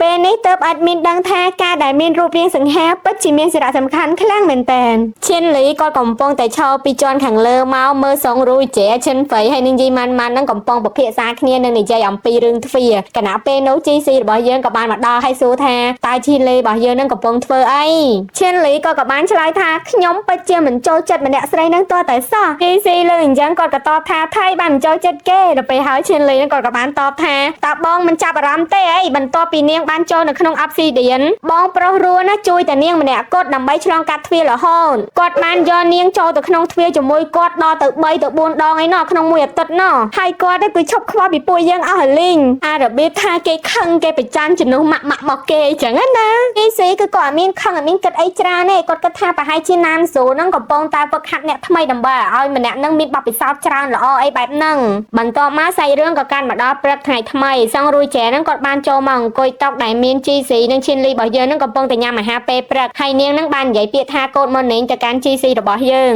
ងហើយណែមើលទឹកមុខឈិនលីអាទឹកមុខគេស្អប់គេមិនចូលចិត្តហ៎សង្រួយចែគាត់បានស៊ើបសួរព័ត៌មានពី GC យើងថាតើនៅក្នុង Obsidian នឹងមានមនុស្សស្រីផ្សេងទៀតអត់ដោយសារតែគាត់នឹងចូលក្នុង Obsidian នឹងយូរមកហើយគាត់ជួបតែមនុស្សស្រីម្នាក់តែប៉ុណ្ណោះគឺបងស្រីលូតើនៅក្នុង Obsidian នឹងមានម្នាក់ស្រីផ្សេងទៀតដែលគាត់អត់ទាន់ជួបឬអាន GC គាត់ក៏បានតបថាប្រហែលជាមានមនុស្សស្រីផ្សេងទៀតដឹងប៉ុន្តែខ្ញុំក៏អត់ដឹងដែរពីព្រោះថាខ្ញុំជាអ្នកថ្មីនៅទីនេះដូច្នេះខ្ញុំមិនដឹងរឿងច្រើននោះទេលក្ខណៈថាសង្រួយចែនឹងគឺគាត់ចង់ដឹងមែនតើថានៅក្នុង Obsidian នឹងមានមនុស្សស្រីប្រមាណអ្នកនៅដែលជាសមាជិកនៅក្នុងនឹង GC បន្ទាប់ពីគាត់ឆ្លើយហើយនឹងគាត់ក៏បានដើរចេញទៅហើយឈៀនលីគាត់ឃើញម៉ាក់គេដើរចេញគឺគេដើរផ្លែទៅតាមម៉ាក់គេដែរហើយពួកគាត់ទាំងពីរនាក់ហ្នឹងគឺដើរមកអង្គុយលើសាឡុងនឹងឯងឈៀនលីហ្នឹងក៏បានសួរទៅកាន់ GC ថាតើបងឯងហ្នឹងកំពុងតែចំណែនមែន GC បន្ទាប់ពីលើសំណួរហើយគាត់ភ្ញាក់ដែរគាត់ថាចំណែនអីគេគាត់បានចំណែនទេហេតុអីបានខ្ញុំត្រូវចំណែននោះហើយឈៀនលីគេក៏បានបញ្ជាក់ច្បាស់ហ្មងគេថាអញ្ចឹងខ្ញុំចង់សម្ដៅទៅលើដល់បងប្រុសណានស៊ូឥឡូវហ្នឹងរាល់ការយកចិត្តទុកដាក់របស់គាត់ទាំងអស់គឺមានតែចំពោះសង្រួយចែហ្នឹងម្នាក់ប៉ុណ្ណោះតើបងឯងពិតជាអត់ពិបាកចិត្តចំពោះរឿងហ្នឹងទេអីការពីមុនណាមិនថាការឆ្លងកាត់ទ្វារឬការយល់ពីចិត្តរបស់បងប្រុសណានស៊ូជាងគេគឺបងតែងជាមនុស្សទី1ឈិនលីមើលទៅដូចក្មេងៗមិនដឹងអីតែទីពិតក៏នឹងឡើងឆ្លាតឃើញអត់ហើយឈិនលីយើង អ្នកទាំងអស់គ្នានៅតែសួរសំណួរដដែលថាបងឯងមិនចំណានទេអីបងឯងមិនចំណានទេអីហើយជីស៊ីរបស់យើងក៏ថាអញ្ចឹងបើឯងនៅតែសួរសំណួរនេះមកកាន់បងទៀតបងនឹងទៅហៅបងប្រុសឯងមកឥឡូវហ្នឹងហើយឈិនលីរបស់យើងតទៅលឺថាបងប្រុសរបស់គាត់គឺគាត់លែងហ៊ាននិយាយទៀតហើយបន្ទាប់មកសាច់រឿងក៏កាត់កន្លងផុតទៅជាច្រើនថ្ងៃក្រោយមកសាងរូហ្វៃកំពុងតែសួរចិនហ្វៃថាអ្នកបានឆ្លងកាត់ទ្វារជាច្រើនណាស់មកហើយតើអ្នកធ្លាប់បានឃើញនារីស្រស់ស្អាតម្នាក់ដែលពាក់រ៉ូពណ៌សដែរឬទេចិនហ្វៃក៏តបថាគឺគាត់មិនដែលឃើញទេពេលហើយនឹងសងរូជាថាមិនអាចទេអ្នកច្បាស់ជាធ្លាប់ឃើញហើយសកម្មភាពដែលនាងបានធ្វើទាំងអស់ហ្នឹងគឺណានស៊ូរបស់យើងហ្នឹងគឺមើលពីលើឃើញទាំងអស់ហ្នឹងឯងហើយគណៈពេលនោះជីស៊ីយើងក៏បានដើរមកណានស៊ូក៏បានខត់គាត់ថាឲ្យឈប់សិនហើយគាត់ក៏បាននិយាយថាទ្រាំតែបន្តិចទៀតប៉ុណ្ណោះត្រឹមតែមួយសប្តាហ៍ទៀតនោះទេវានឹងមកដល់ឆាប់នេះហើ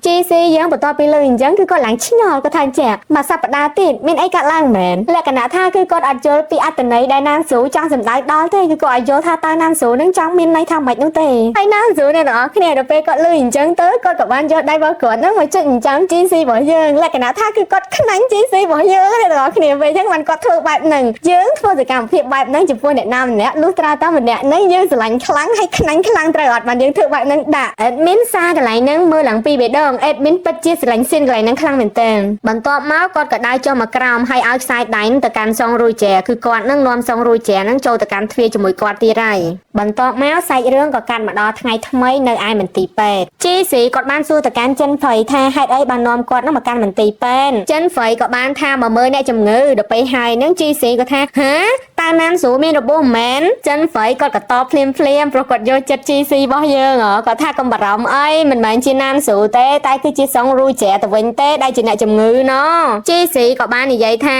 កាលពីមុនណានស៊ូពេលត្រូវរបួសហ្នឹងកែងឯងជាអ្នកព្យាបាលហើយមិនវគ្គហ្នឹងមិនក៏ឯងមិនព្យាបាលនាងទៅមិនបបបញ្ជូននាងមកមន្ទីរពេទ្យធ្វើអីចិនហ្វៃគាត់ក៏បានតបថានាងគឺជាអ្នកថ្មីខ្ញុំមិនអាចបង្ហាញសមត្ថភាពពិតខ្លួនឯងឲ្យនាងដឹងបាននោះទេពេលហើយជីស៊ីយើងក៏សួរថាហេតុអីដល់ពេលហើយចិនហ្វៃក៏តបថាគ្មានអីនោះទេបំភ្លេចវាចោលបន្ទាប់មកគាត់ដូចជាមិនអស់ចិត្តសោះគាត់ក៏ប្រាប់ជីស៊ីយើងថាមួយអាទិត្យទៀតគ្រប់យ៉ាងនឹងចប់ហើយជីស៊ីបន្ទាប់ពីលើមួយអាទិត្យហ្នឹងគឺគាត់នឹងទៅឡើងចលេងមកគាត់ថាស្អីគេមួយអាទិត្យទៀតហើយតើមួយអាទិត្យទៀតនេះវាមានរឿងអីកើតឡើងឬមួយក៏វាមិនជួយផែនដីហ៎ចិនហ្វៃយើងគឺគាត់អាចឆ្លើយអ្នកទាំងអស់គ្នាគាត់ថាបានហើយឈប់និយាយទៅពេលវេលាមកដល់ឯងនឹងដឹងខ្លួនឯងហើយគាត់នឹងក៏អូសជីស៊ីរបស់យើងនឹងចូលទៅកាន់បន្ទប់អ្នកជំងឺទៅណានស៊ូក៏បានយកផ្លែចេក2ផ្លែនឹងឲ្យសងរួយចែនឹងញ៉ាំទាំងដែលសងរួយចែនឹងកំពុងតែញ៉ាំចេកហើយអ្នកទាំងអស់គ្នាគាត់ថាញ៉ាំចេកនឹងទៅព្រោះអីចេកនឹងវាមានសារជាតិដែលធ្វើឲ្យអ្នកជំងឺនឹងឆាប់ជាសះស្បើយហើយសងរួយចែអ្នកទាំងអស់គ្នាគឺគាត់យកចេកនឹងទាំងទឹកមុខរបស់គាត់នឹងលក្ខណៈថាអត់សុបាយអត់ចង់យកទេតែគាត់អត់ហ៊ានប្រឆាំងទេ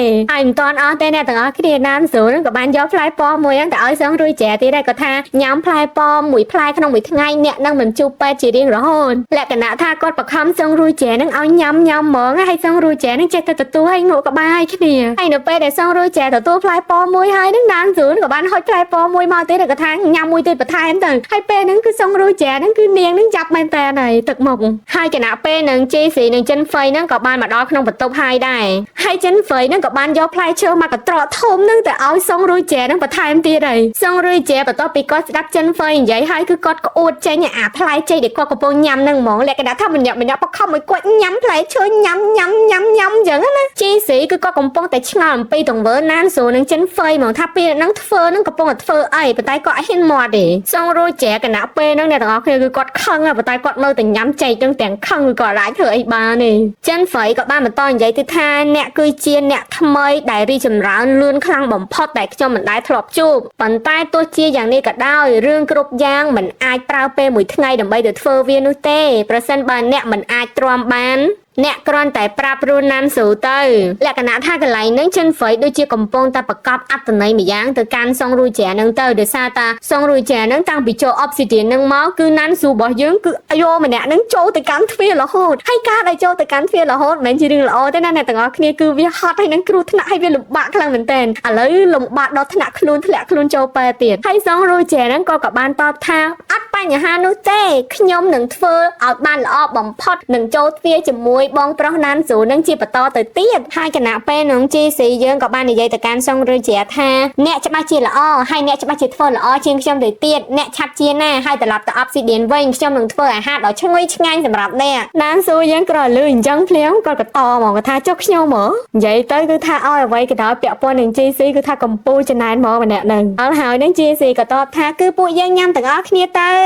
ហើយសាច់រឿងក៏កាត់មកដល់ការជប់លៀងអាហារពេលល្ងាចដែលធ្វើដោយ GC របស់យើងនឹងឯង GC នៅពេលដែលគាត់លើកម្ហូបចុងក្រោយមកហើយហ្នឹងគាត់ក៏បានអង្គុយចុះហើយក៏សួរថាណាសងរួយចេ